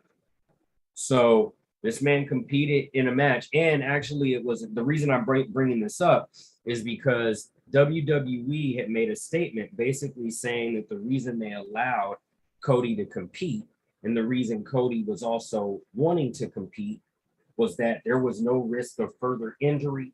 Basically, what that means is his shit was so completely fucked off to the point to where he couldn't have fucked it off anymore. So for that reason, he wanted to compete, and for that reason, they medically cleared him to compete. Now, if it was a situation where there was any risk whatsoever of him doing any possible further damage, he would have been held out. However, his shit was so fucked up that they allowed him to compete. And I just want to give him a special shout out because whether you realize it or not, there is plenty of physicality in the world of WWE. Yes, it's scripted. Yes, they put it together, what have you. But there is plenty of physicality. And to do anything physical with a torn pectoral, you are one badass in my book. So I just want to give him a special shout out for that. It's gnarly. Yeah, that's really something. It was gnarly. I watched it. It was crazy. Yeah. You see that shit. That shit was not okay. Yeah, that's really something. I want to shift gears to the NFL a little bit. Deshaun Watson, we talked about this on several episodes ago on Sports Madness about the allegations brought against him. It seems that there are more women making more allegations. And it just seems at this point, Cleveland Browns are publicly in support of him. But I can't help but think that this is at some point going to be cast a shadow as we get closer to training camp and as we get closer to the start of the NFL football preseason and then eventually the start of the season. If this thing isn't settled in court, which I don't think it's going to be settled in court over short term. I think this is going to be a long process with him and his case. I definitely think there's a potential that the Cleveland Browns could suffer from this, which is a shame because they were, they did get back to a level of relevancy again. And they did make what a lot of people thought was a good move or an upward move from Baker to Deshaun. Right. But that may not be the case if you have all of this negative window dressing around Deshaun going on. So it's definitely a situation to keep your eye on. I know I'm going to be keeping my eye on it because I want to see exactly how far this impacts the Cleveland Browns season. Now, I'm not saying that I'm expecting them to contend for a Super Bowl if they don't have the distraction. However, I definitely expect them to contend within their division, which makes them a playoff team. So I think if you have a shadow cast over their season, then that's a big hit. That's a big hit. So for that reason, it's something to keep your eye on. It does seem that the NHL has apparently decided to do a little different timing with the start of the Stanley Cup Finals this year. And this is the first time I can remember it. I always remember, basically since I was a child, the NBA Finals and the Stanley Cup Finals pretty much running concurrently. Maybe the Stanley Cup may begin maybe a week or so before the finals. But yeah, there's pretty much only like a week or so window. But this year, the NHL has decided to hold off, apparently to not compete with the NBA Finals. Game 1 of the Stanley Cup Finals has not occurred yet, and I believe that it's scheduled to be sometime within the next week or so. So I definitely believe that had to be a business strategic move as to not compete with the NBA Finals. Maybe after years of doing so, they discovered that it would be smart to just kind of each have their own time frames. Speaking of which, if you are the NBA, why would you run a WNBA coverage during the NBA Finals? I don't understand that. If the objective is to gain viewership and ratings for the WNBA, why would you put them on during the NBA Finals? It just seems obviously counterproductive to me. I don't know. Someone just has to help me understand that one. I mean, a lot of people, if their teams aren't in, they don't watch. So, they have the opportunity to watch another team. They're still. I mean, the AFL is still playing for some reason, but they are they're basically summer ball now, or spring ball. Right. Interesting.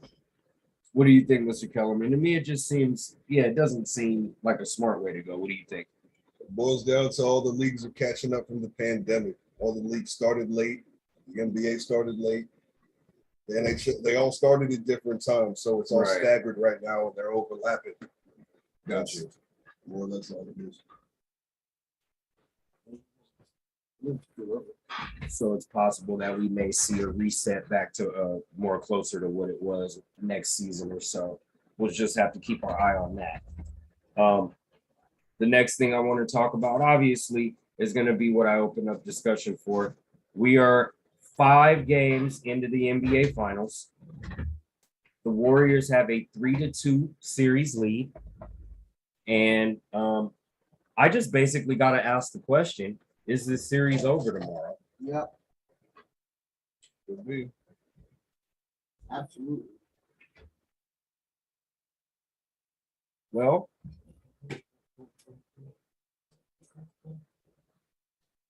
I think the Warriors have found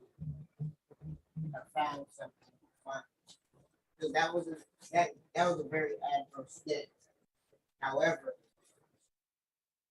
they were able to make a whole lot of nothing. Who's in the lead for Finals MVP at the moment?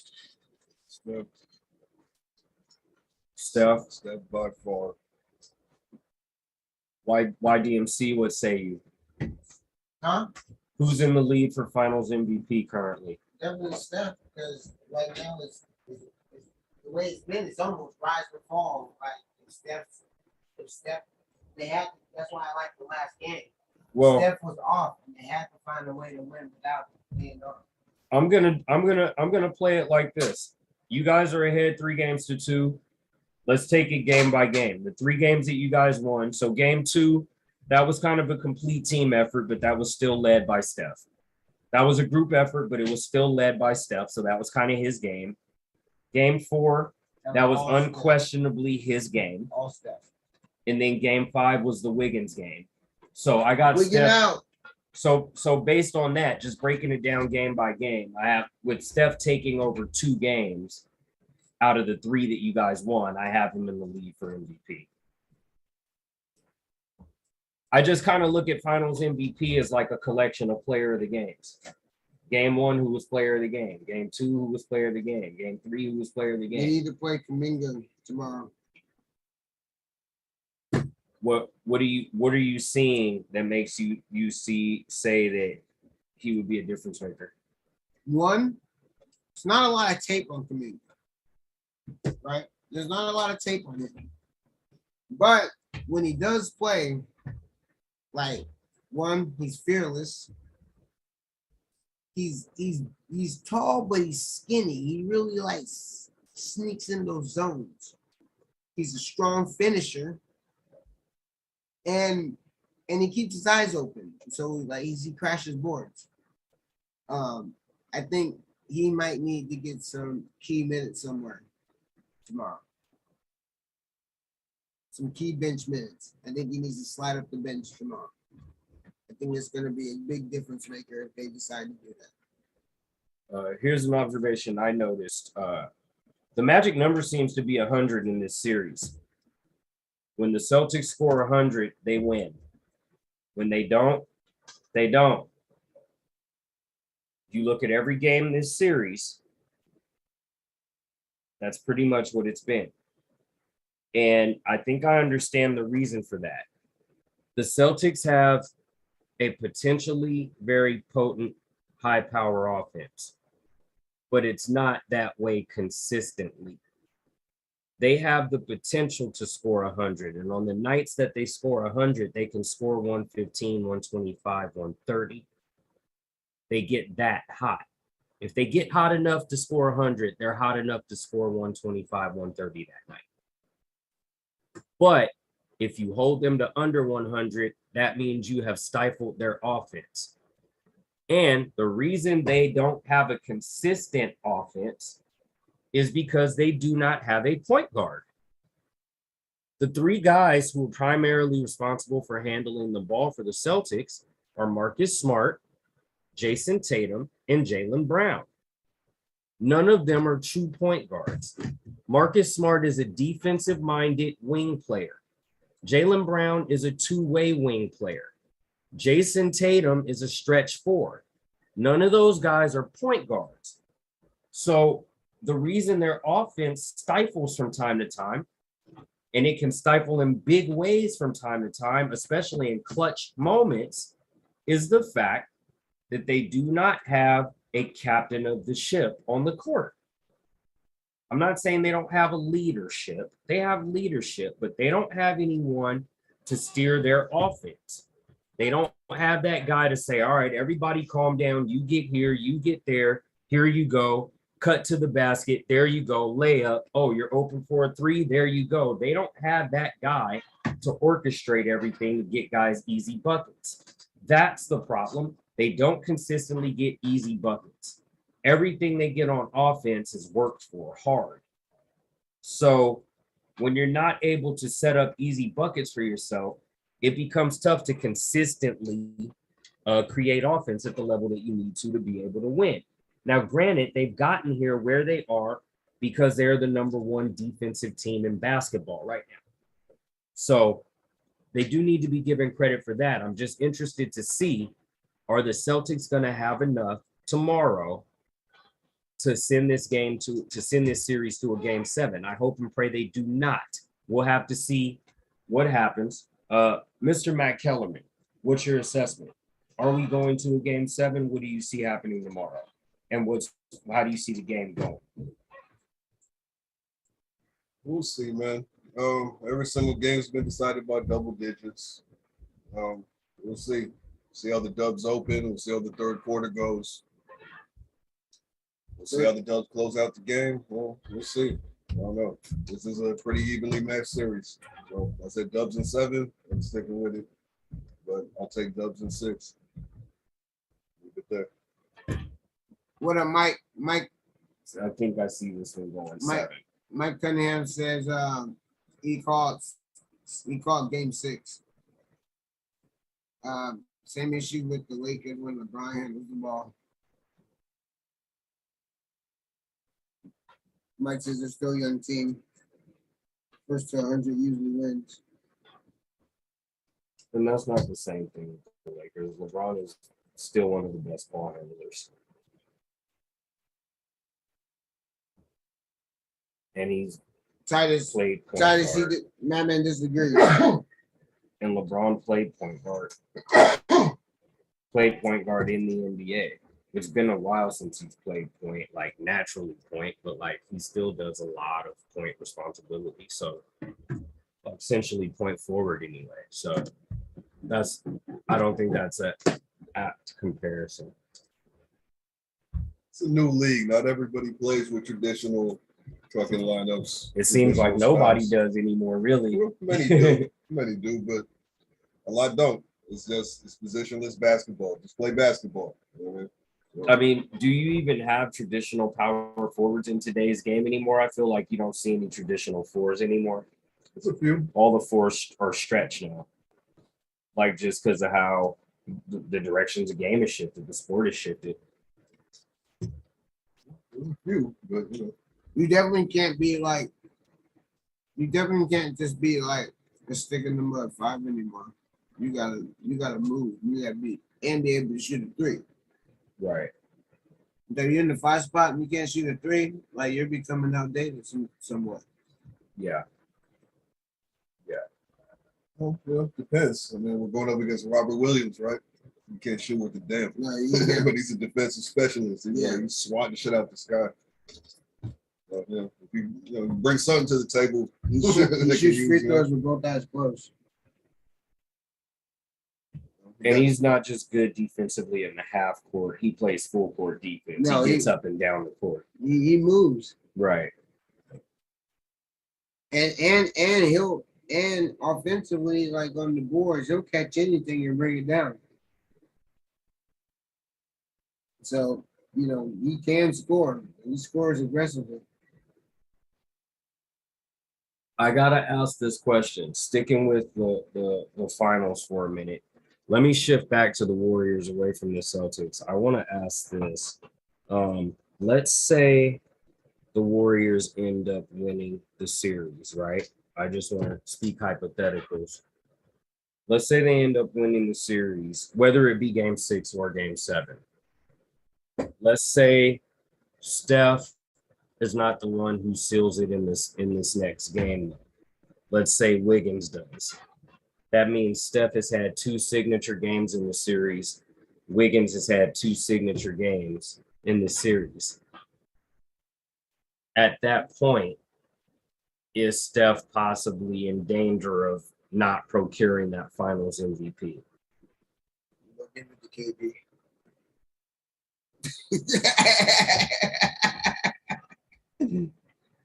Nah, they'll give it to Steph. They want to. They clearly want to give it one. So that's a tie. They'll give it to Steph because he's clearly been snubbed out of 2. But you can say 1. I'm not gonna say 2. He's snubbed out of 2. Kevin Durant deserved both of his, in my opinion. But and this is somebody who doesn't like that nigga. But one of those belongs to Steph for sure. One of those belongs to Kevin Durant was just as valuable in that series, if not more. But he was just as valuable as Steph was in that series. How valuable was he now? I don't want to, like, if Steph gets this, Steph gets this W, I'm putting him above KD. I'm putting Steph above KD when he gets this ring because he's proven he won it before KD got there. He won it after KD got there. I think I have him above KD now. I didn't always. I didn't always. I think this season has kind of helped me see that more. His contributions towards winning are just, I don't know, man. I'm talking like they're bigger. I don't have to wait for this to play out to put him above KD. I think I am above KD now. I think in terms of his all-time historic standing, I think I don't quite have him. I'm going to say this. I don't quite have him in my top 10 yet all time. But with the ring this year, he does get into my top 10 all time. And he doesn't even just get in at 10. I think he kind of like, because he's on the precipice now. I think he kind of like gets into like the 9 spot with a ring here. And a finals MVP, a ring and a finals MVP, I think he gets in like 9 with a ring and a finals MVP. I mean, they have to start making new rules. Otherwise, they're just going to call the record book the Steph book. They got to be a 4-point line now. Dude, that would be one of the craziest things. But because of him, really because of him, you could realistically create a 4-point line. Half court's a shootable shot. Him and Poole are draining half courts like nothing all day. Hey, I wouldn't be mad at the NBA for making half court 4-pointers. Half court shots, 4-pointers. You think it's ever possible, Mac? No. Never. They don't want to do that because they don't want to. Niggas are pulling up from half court anyway. Like I was gonna say, Dame pulls from half. Like they don't want to turn. They don't want to turn in the game into everybody just shooting circus shots. It's already there. No, not everybody does it all the time because not everybody can. But if you start having 4-point shots, making that part of the game, then yeah, you're gonna have more niggas practicing those shits, trying to shoot them all the time. Luka can shoot them from there. Like niggas, there are guys that can shoot them. Yes, a significant number of people that Trey can shoot from there. But like, there's a significant number of people that can shoot from. But you're gonna have way more people practicing those shots if a 4-point. That's what I'm saying. You're gonna have way more people practicing those shots. And if a 4-point rule is instituted, and if they miss and it gets jammed down the throat, they learn a lesson. Are you going to practice still shooting 4-point shots? Or are you going to practice trying not to get fucking balls down your throat? I don't know if the league wants to turn it into a circus show like that. We'll have to see. That should have ruined the game. It just be balls, it just be long rebounds bouncing out of bounds all game. It ruined the game. The game would be so slow with all the air balls. Dribbling up and chucking from half court. It'd be so corny. Because it would over time eliminate the half court game. All right, but what if it's like only within 10 seconds it counts as 4? You know, it's like the money shot, like All-Star Weekend money shot. It'll turn into MTV Rockin' Shot. Extra basket on top. Right, yeah, I remember that shit. That shit was crazy. I watched that shit. 5-point basket. I watched that shit. Y'all didn't watch it? Of course. A little bit. Yeah. Mike asked, does Curry need a 30+ point win to seal the MVP? He may need a 30-point game for you guys to win. So, I mean, I would start there. And he's going to need some help. I understand Draymond is not known for lighting the scoreboard on fire, but if he can give you guys 10 points tomorrow, that would help. He gave us 14 the other day. I was going to say he gave you guys 8 the other night, which doubled his average for the series. Oh, I understand, I you know. thought he had 14 and 12. Okay, did he finish with 12 then? I He know, had 8 late in the game. I know that he was, because there was five Warriors scored double digits. He had to get double digits. Okay. He ended with double digits. Concept said it's already corny with the 3-point shot. I miss the 90s when the point guards used to post up and mid-range was life. Yeah, elbow shots, baby. That's Concept's game, that mid-range game. Oh yeah, Chatham. Yeah, man, good music, bro. We got some things in the works. Got a whole little pocket that we're gonna start working with, man. Underground's working. Yeah, Draymond had 8 in the first quarter. Is what Mike said.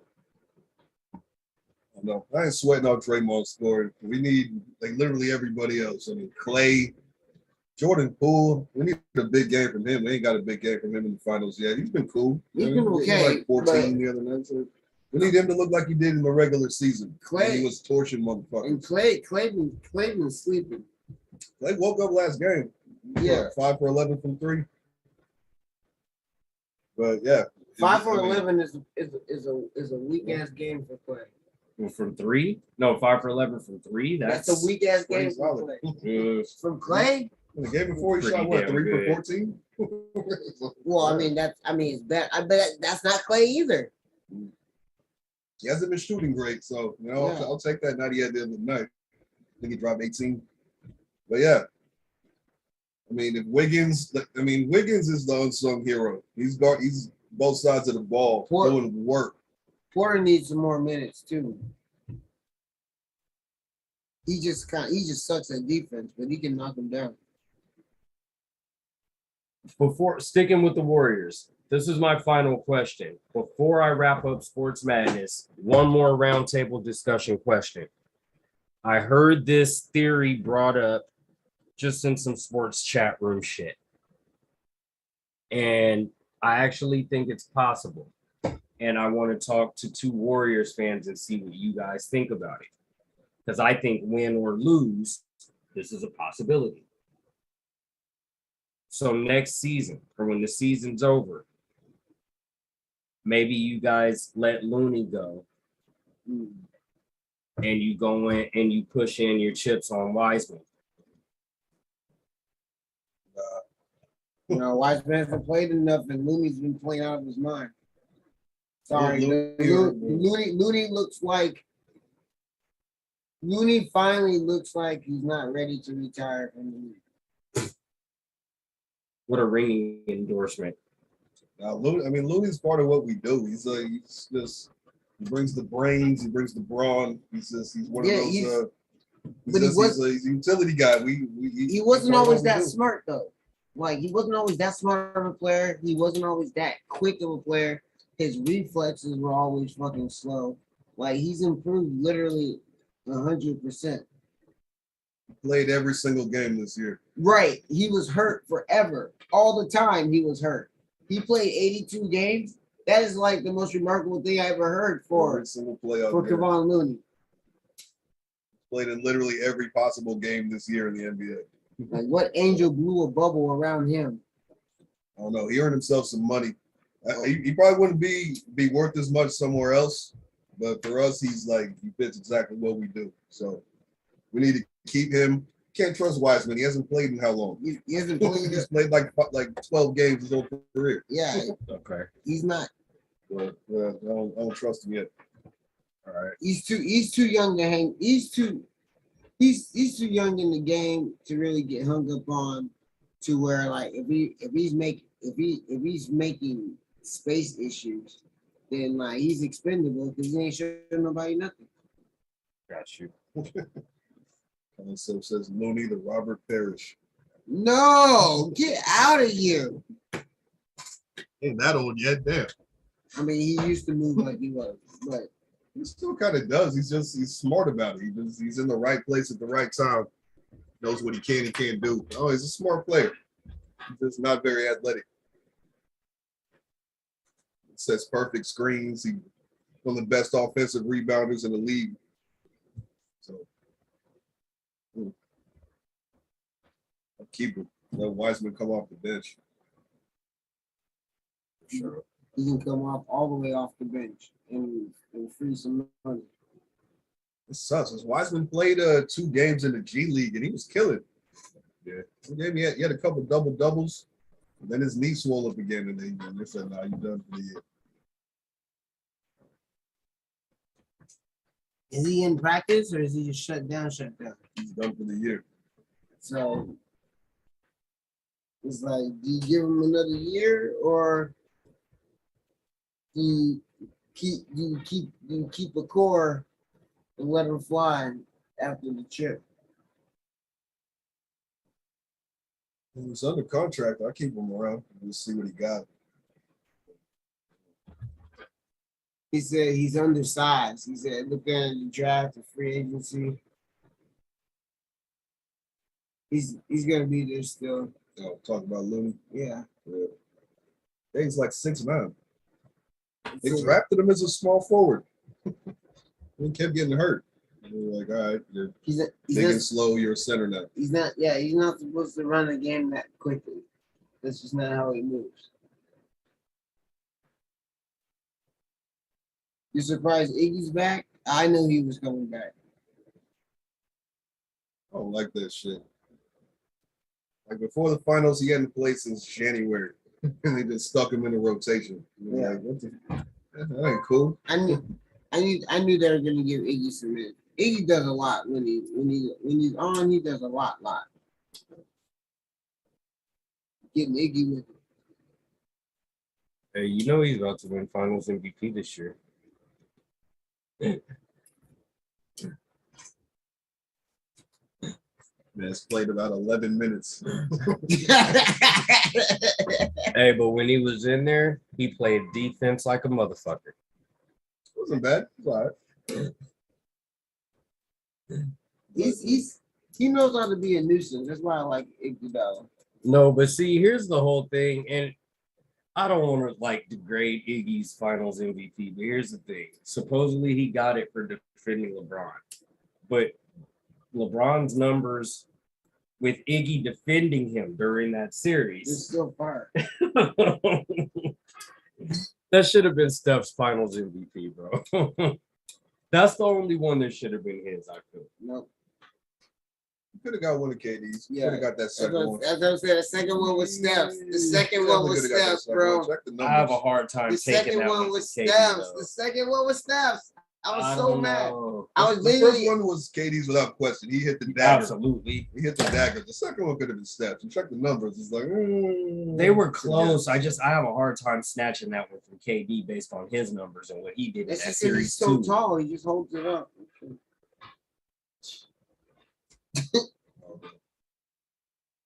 I forgot who said this. It might have been B. Jada, but he was like, Shout out, big bro. He was like, KD's not better than Steph. He's just taller.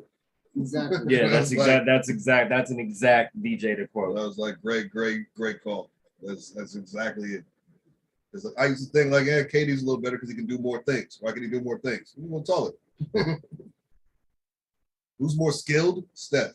No question. Because Steph actually can do everything KD can do. It's just KD may be able to do it more because of more height. He's able to do other things that Steph can't do because of his height. They can't Because Durant Durant can rebound. Steph can rebound too. Like as far as being a guard, Steph ain't swatting nobody.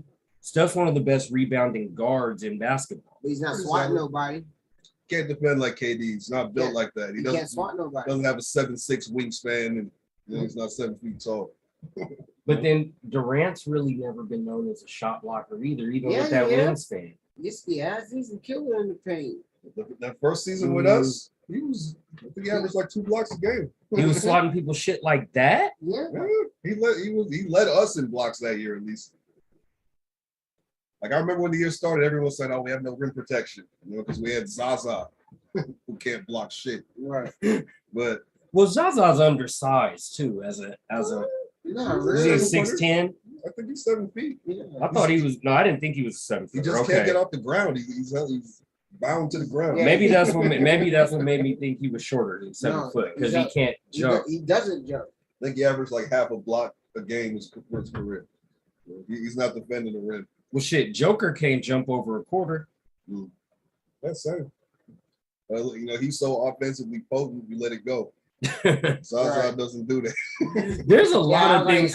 There's a lot Zaza's not athletically offensively producing for you. I was gonna say there's a lot of shit athletically that Joker can't do, but just his game is so complete. Like He doesn't have to do it. Because says Zaza has T-Rex arms like Kevin Willis. Yeah. Good call. I'm sorry, something I've learned in the NBA, like a big part of it is wingspan. Like, especially when it comes to defense, it's wingspan. Like, if you got long ass fucking ET arms, right? Like that's half the game. Tyler said for the Sonics, KD swatted shit too. That's crazy. He was actually a Sonic. Yep. We got drafted, right? Yep. No, but I'm just saying that he was around still while they were still in the league. When they leave? 07? Could be. I believe Westbrook got drafted there last year, if I'm not mistaken. When did he get drafted? 07? 06? Can't call it off the top of my head. But yeah, Steph over KD. Steph over KD. Fucking, I've said it 100 times. Our record with Steph and no KD was miles better than our record with KD and no Steph. And I finally got the numbers to prove it. Like our winning percentage with Steph and no KD was 87%. Winning percentage with KD and no Steph was 57. We're just a better team with Steph and no KD. And vice versa.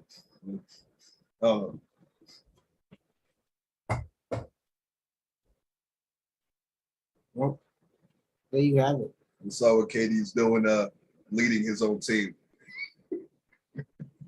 Well, and that's not all his fault, but you know, you can't expect a team to have success in the postseason when they only spent half of the regular season together, not even half of the regular season together. So, and that's by their own choices. Right. So that's the situation you ran to. Yeah, that's what you wanted. That's by their own choices. The grass was greener. So, hope you're enjoying it over there, man.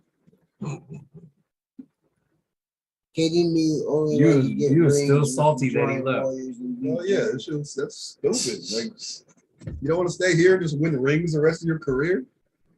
But it's like, nah, I want to go get my own thing. Yeah. Good luck to you. No more rings. He was never, but his rings were always going to have asterisks, so you know that. I mean, are we gonna play these like ridiculous media games if you want to just go get your rings, man? You know what I mean, like just go get rings. Fuck everyone's narrative. Just win. Just go get your rings. Who cares? I think People are gonna say this.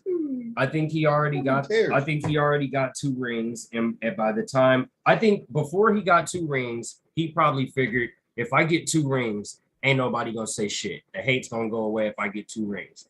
He got 2 rings, and then people were talking about how he got the 2 rings. So he's like, okay, fuck, like let me go see if I can do some shit on my own. So I don't blame that mentality. What I don't like about KD is the softness in terms of how he be fucking going at people on Twitter and all that kind of weak ass shit. But like, you know, I don't, as far as his mentality for wanting to go do his own thing on his own team, I don't blame him for that. I don't know. I'm just looking at how it's working out for him. It looks like it was a bad idea. Well, yeah, the decision he made was his running mate. Yeah, I think going to start your own thing, I don't have a problem with, but choosing Kyrie and thinking you could count on him, that was where he made his mistake. Yeah. Thinking you can count on Kyrie to be your running mate. Hey, and that's exactly what he wanted and chose. And like, oh, that's my best buddy. We're gonna start our own little thing in Brooklyn. Okay. And that was Kyrie's idea. He allowed himself to be swayed by Kyrie to do that because Kevin was most likely on his way to Madison Square Garden, bro. That was where everybody thought he was going. Well, he wouldn't have done shit there either. You get him there. You get him there. Who knows what that front office does around him?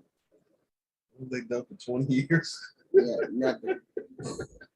They have different ownership now. They had that one good year in the playoffs with Julius Randle. What's that guy's name? With Julius Randle. James Dolan. He's still there. It's the same guy. No. He's not there. James Dolan's gone. He's still there. They got like a GM now that makes most of the That's what it is. James Dolan kind of moved out of the way a little bit. So but I knew there was a front office change and it was significant. Yeah, I don't know. We'll see where they go next year. But I don't know. I'm happy with the Warriors just as constructed, actually. Because we never needed KD. It was cool. It was a luxury. It was like, all right, now we're unbeatable. But we never needed him. I mean, we were winning with Harrison Barnes. Now we got an upgrade. We got Andrew Wiggins, more, and he fits more into a team concept of what we do. KD was just, hey, KD, go get us a bucket. ISO. That shit fucked up our flow sometimes. I mean, he could do incredible shit. I mean, 1-on-1, he's unstoppable, but, that wasn't how we do things. It was originally won 73 games without him, And then long road. Anyway, it's all that ended, but yeah. KD with the Knicks made playoff. It was set up. Yeah, well, we didn't get to see it.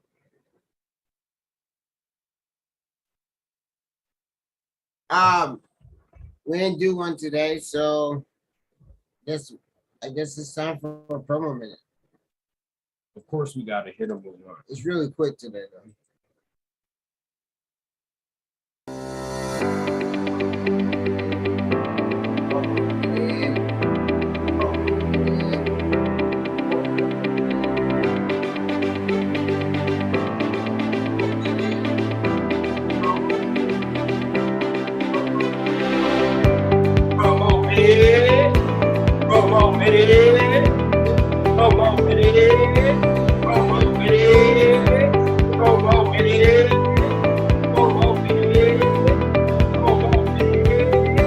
Promo minute. All right, shout out to everybody and sponsor. We got a real quick promo minute today. We kind of chilling right now.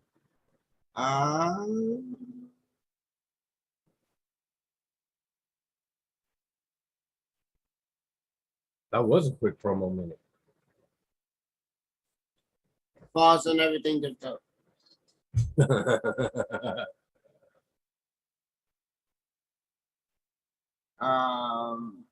So right side. Max D's. Max D's. There you go. There you go. Oh yeah, separation. Play that. Keep playing that. Hey, good job on that, bro.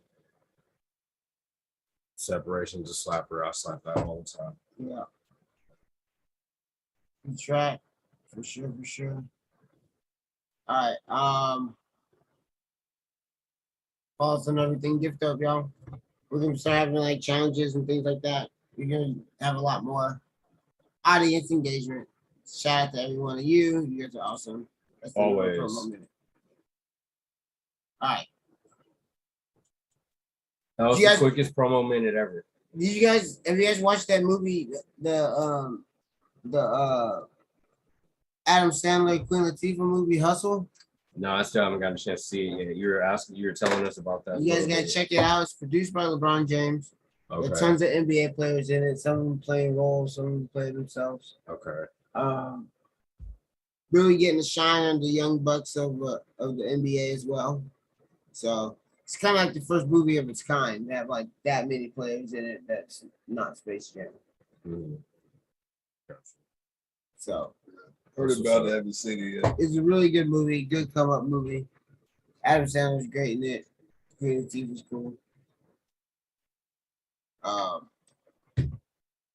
Yeah, check out Hustle. It's on Netflix. Adam Sandler, Creative team on Hustle. If you like NBA movies, you'll like this one a lot. Yeah, y'all check it out. It's a good movie. We got a hip hop big boy. We do have a hip hop big boy. Yeah. All right. That's right. Oh, Mac, you got a 97 for us? You're able to find one.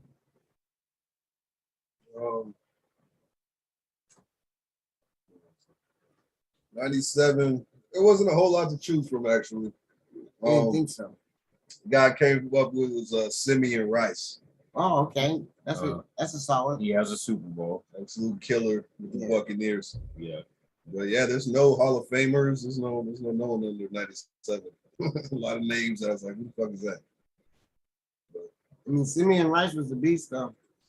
It's like it seems like he could be a borderline Hall of Famer. I was gonna say, maybe I'm surprised he's really not. Maybe down the line eventually, but yeah, that dude, he was one of them dudes, man. Him, like Javon Curse, one of those dudes who were like pretty well known D linemen early 2000s.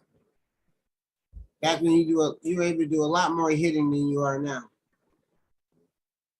It was already kind of getting tempered off a little bit, but still, it's people are way protected now. Can't touch the quarterback. Right.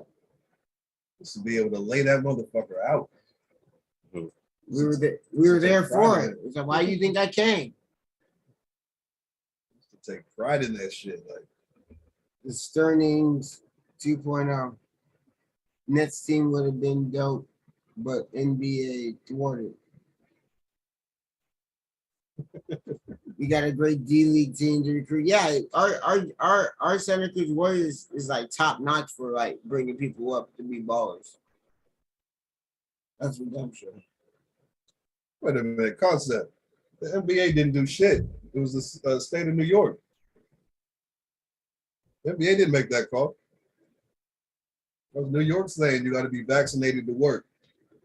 Yeah, NBA just say you have to follow whatever your local guidelines are. You just mean they didn't help him? They could have helped. Just need to go ahead and do what all his teammates did. You know what I'm saying? Right. Get his fucking shot. Go play. Right. Instead of trying to make himself a martyr. Or a voice for the voiceless. That's right. He wanted to be a voice of the voiceless. I got 40 million dude. Well, everyone that falls off the edge of the earth are technically voiceless. Instead of playing basketball, he was at home fucking researching the edge of the earth. He has exact coordinates. Let us know how that works out. But yeah, hip hop big boy. All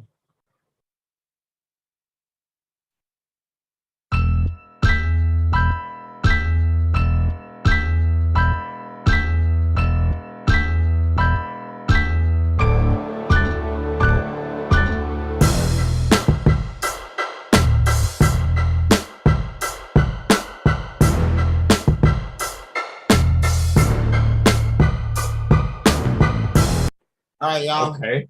We got hip hop big boy song and slide now. It's the hip hop big board. All right, hip hop big board this week. This week. I'm gonna go ahead and get you guys a whiteboard so y'all can see what we talk about. All right.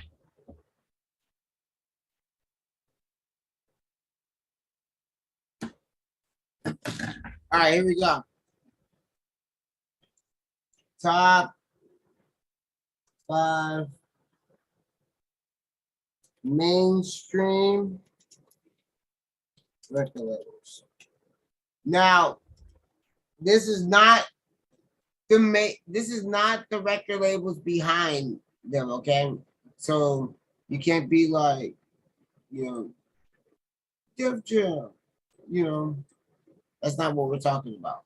We're talking about, you know, the artist labels. We're talking about like, you know, Death Row, No Limit, G Unit, those kind of labels, not the parent labels that they operate under, because there'll be a lot of crossing over. So, top 5.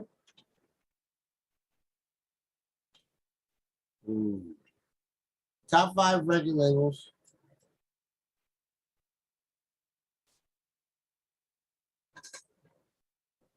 What you got there? And of course, this is hip hop labels. It's called the Hip Hop Big Board. Hip Hop Big Board. As much as we love Motown, you know, that's not eligible for this discussion. Hip Hop Big Board. Yep. Oh man, I gotta go. I gotta go Bad Boy. I gotta go Death Row.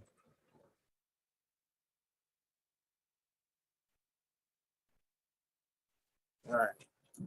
Bad Boy.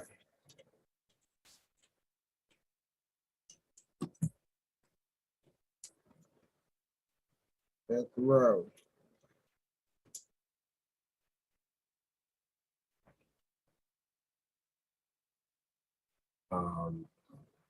Rockefeller. ROC.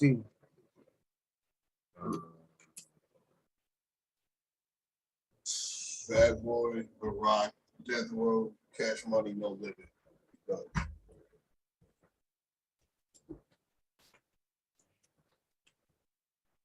You said Bad Boy, Rock, Cash Money, No Limit, or what? Death Row.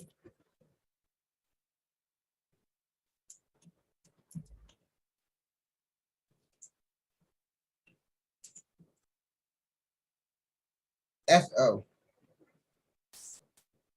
I might have to go Shady.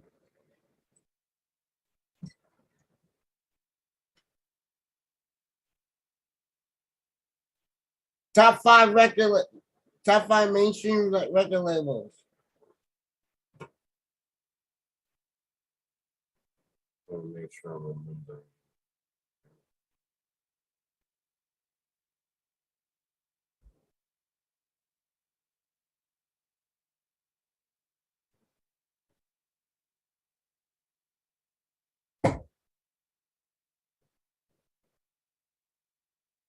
Yeah, I guess I would go Cash Money.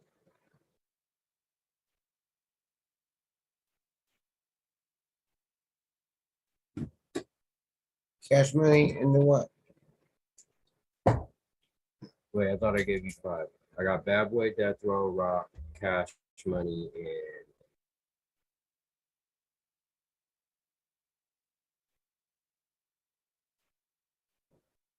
Shit, I hear you on that one, Manny, but I wouldn't call that mainstream.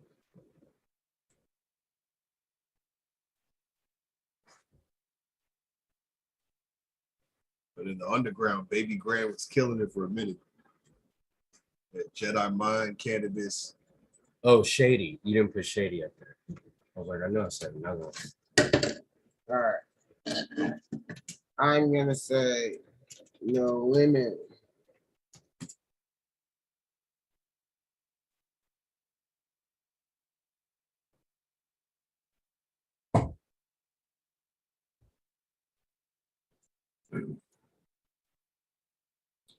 I'll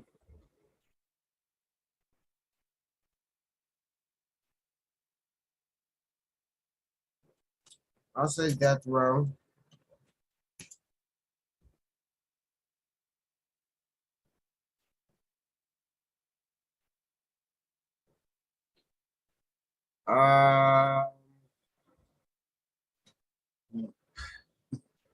Concept says Shady is a sub label. I mean, yeah, it was a sub label of Aftermath. So I guess if you want to take off Shady and put Aftermath, I'm cool with that. Yeah, I was gonna put Aftermath, but that includes All right, then yeah. G Unit too. Right. So I was gonna say Aftermath. All right, then yeah. Replace Shady with Aftermath online. Good call, because I was actually thinking the same exact thing.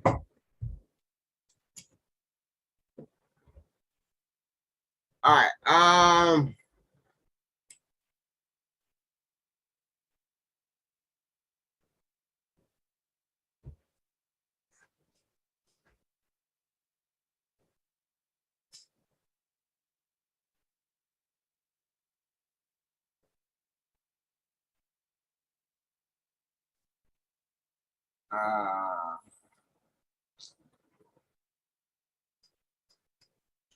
All right, Bad Boy, sure.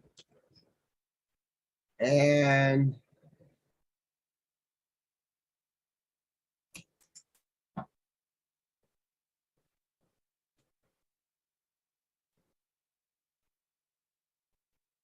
I'm gonna say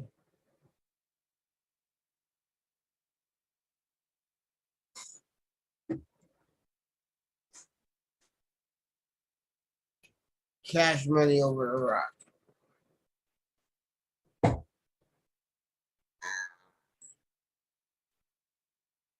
Cash Money over Rockefeller. Ouch. Yeah, and I'll say that because Cash Money had, we're talking about a label, Cash Money had more people involved. Actively involved. It was like Jay-Z, sometime Beans when he wasn't in jail, and then him letting Memphis Bleak do stuff. He had some other cats. He had the Young Guns. Yeah. Came in and did some shit. Yeah. Rock had all kinds of motherfuckers. Remember that Right. time where they just were signing everybody?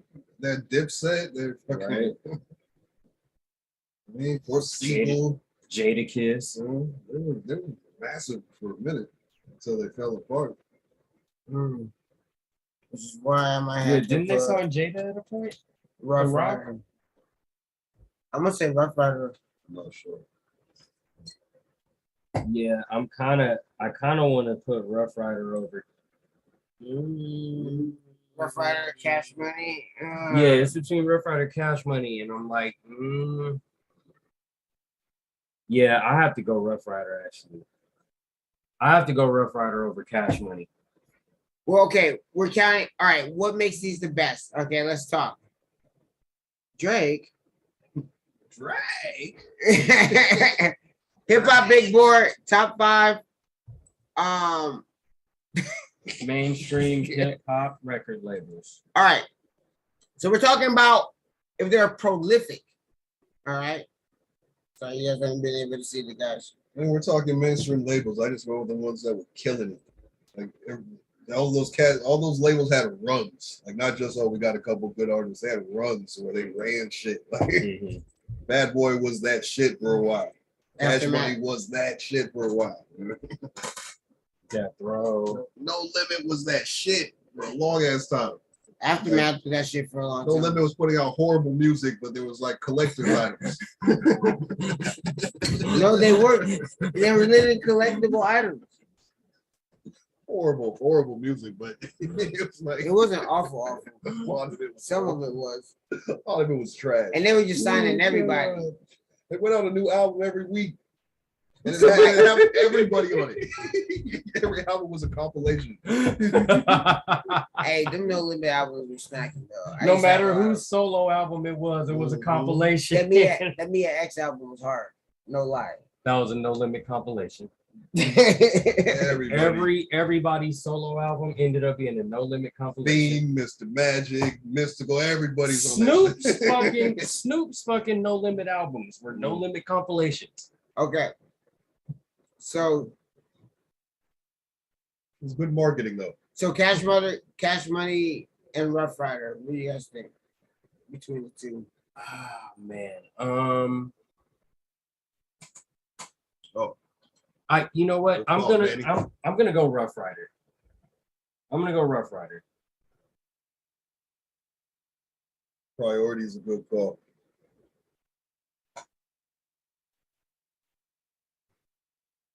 But anyway. Ty says you're on my list now that I read it, Rough Rider.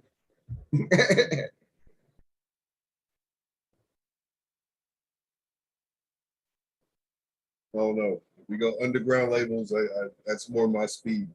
But we'll do that next week. The mainstream is just, I'm just going with the cats that were running shit for a long ass time. Well, Rough Riders had that run too. You said they all had a run. They had theirs too. That's some killers. The Eve that They had a run where literally DMX was on everything. They had a run where Jada was on everything while he was still with Rough Riders. They had a run where fucking Swiss was producing like everybody. I found out. I got the best one. Murder Inc. We would not be without you. That shit all the way the fuck out of here. Get that shit all the way the fuck out of here. Someone name another artist on Murder Inc. besides Ja Rule and Ashanti, please. Fucking Charlie Baltimore. Baltimore, I forgot about. Did she ever actually do anything? Did anyone name a song by Charlie Baltimore? No, she's just that bitch in the red hair, to be honest with you. Anyway. Yeah, she was around. Was Faith Evans on Murder Inc. for a little bit, wasn't she? Hell no. I don't think so. Thought she did. Thought she was mad at somebody. Priority Records? I was thinking Priority the whole time. That's Cube's label. I was thinking Priority the whole time. But oh shit. Oh hell no. Okay, I have to let me look at my list again. I was thinking Priority the whole time. Priority was fucking rocking, bro. How do none of us have Def Jam? Yeah, so Def Jam kind of rose to be like echelon label more than like the rock, the RLC's under Def Jam. It's kind of like RCA and Capitol. Like, so are we considering Def Jam more of a parent label now? Yeah. All right. Def Jam's a parent label. Doesn't count. Shout out to them growing up to that level though. Yeah. Starting with Russell Simmons and what's old boy's name? Rick Rubin. Yeah. Yeah, that shit is literally. This started as just a fledgling little fucking label. Now they worldwide conglomerate. Right, they're not even a record label. Can't even consider them that. In the 80s, Def Jam, yeah, that's when they were like the label. Right. I remember when they had Fat Farm. I remember Fat Farm, yeah. Yeah, I used to rock some Fat Farm shit. Baby Fat. The Hoes. They all had the Baby Fat. You know what I'm talking about? Def Comedy Jam. Fucking went outside of the fucking whole music thing. That's when it kind of changed, right? To me, that's when it changed. Started doing Def Poetry Jam. It's like, what the fuck? So we do everything. And that's what I'm saying. Russell Williams said, "I'm taking over all this shit." That's what I'm saying. It was the mid-90s. Simmons. That's what I'm saying. In the mid-90s, they had already like passed that echelon to me. Like they weren't a record label anymore. It was already past that in the mid-90s. Yeah. He said, "I'm taking over all this shit." Entertainment company. That's what it was. Yeah, good call. Oh, y'all. Well, thanks for participating in our hip hop big board. Yeah, thank y'all for tuning in to episode 97, y'all. We've been doing this 97 times with y'all. Yeah, man. Shit. We went through my whole agenda today, guys. Yeah, we went through all of our segments. We were busy today. We're moving. What's up with Mac's solo segment? Still got to figure out a solo segment for you, bro. I'm working on something. You need Go Dub's Corner. You need anything from Go Dub's Corner tonight? There's no need. Just win tomorrow. The end. Right. Win tomorrow, finishes up. Parade in Frisco. Human shit for everybody. Warriors parade. Oh, they can't have a parade. It'll probably be the same. They'll probably get pushed back in that Pride parade. I mean, I don't know when they'd even do it. Just do it in Oakland. Oh, we'll see. What they should do is just fucking mob from city to city in the Bay. Max cool. Max World Cup corner. Win tomorrow so Looney can get another ring. He earned his ring. I thought Looney was here for every ring. He missed the first one. Yeah. I didn't know that. I just learned that. But thought he was here for the first one. I guess not. But you know what? Still, like, he earned his ring. Looney has played in every game this year. He's earned his ring. I mean, anyone who's watched him this year knows he's been a fucking integral part of the squad. He's gonna put someone in the face tomorrow. Doesn't score a lot, but does all the dirty work. Someone's gonna get fucked up tomorrow by Looney.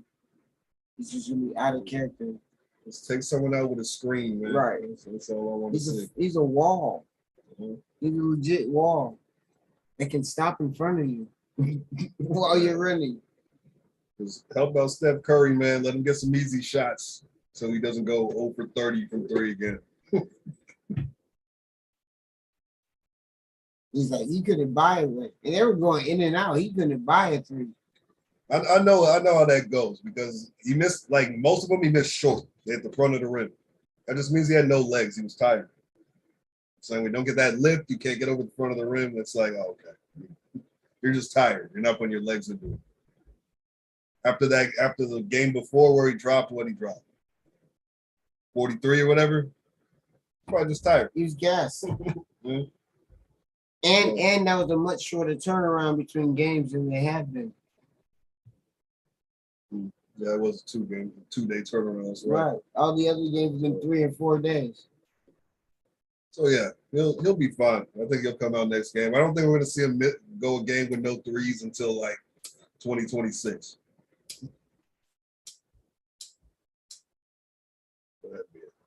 Anyway, man, it was good rocking with y'all, big chillin' today. Thank y'all once again. Nobody want to tuning hop on in. live with us today. I mentioned it. Nobody was like, "Oh yeah, cool, send it to me." It all suck. Just kidding. This is when to hang out with us. That's fine. All right. Fucking man. Well, NBA 3-point contest championship tomorrow. I'll be mad because your garbage team ain't here. Hey, Titty's out in the pool party, y'all. Titty's out. No, he's apparently a Warriors fan now. Man, I think he's a Clippers fan. Boo. That's who he ran off to. Titty's out Also for the my pool concept, party. my bad. We're gonna be wigging out and getting niggy with it. It's watching 3-point shooting scrimmage tomorrow. You hating ass motherfuckers, man. Tell your squad to get some shooters, dog. Get with the times. They have shooters. They just can't stay healthy. The Clippers.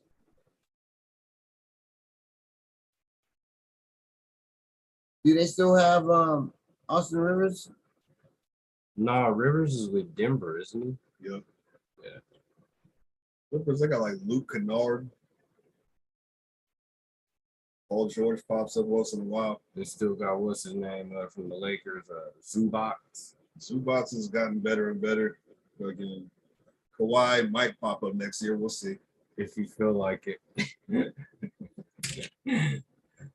Kawhi's a stone cold thief, bro. Straight up. I'm gonna get this money, and I'm gonna play if and when I feel like it.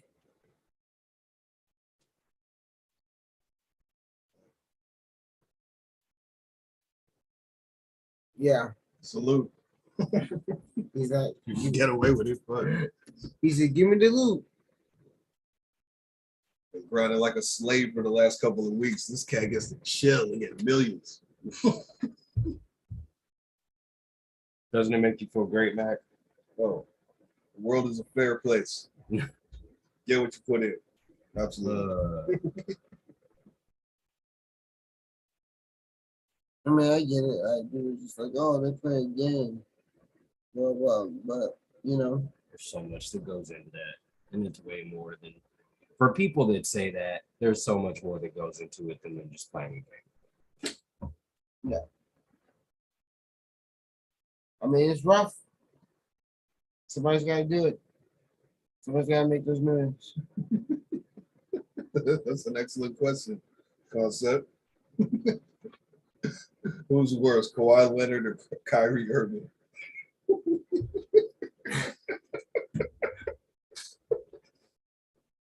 Yeah, good looking, Manny. Thank you.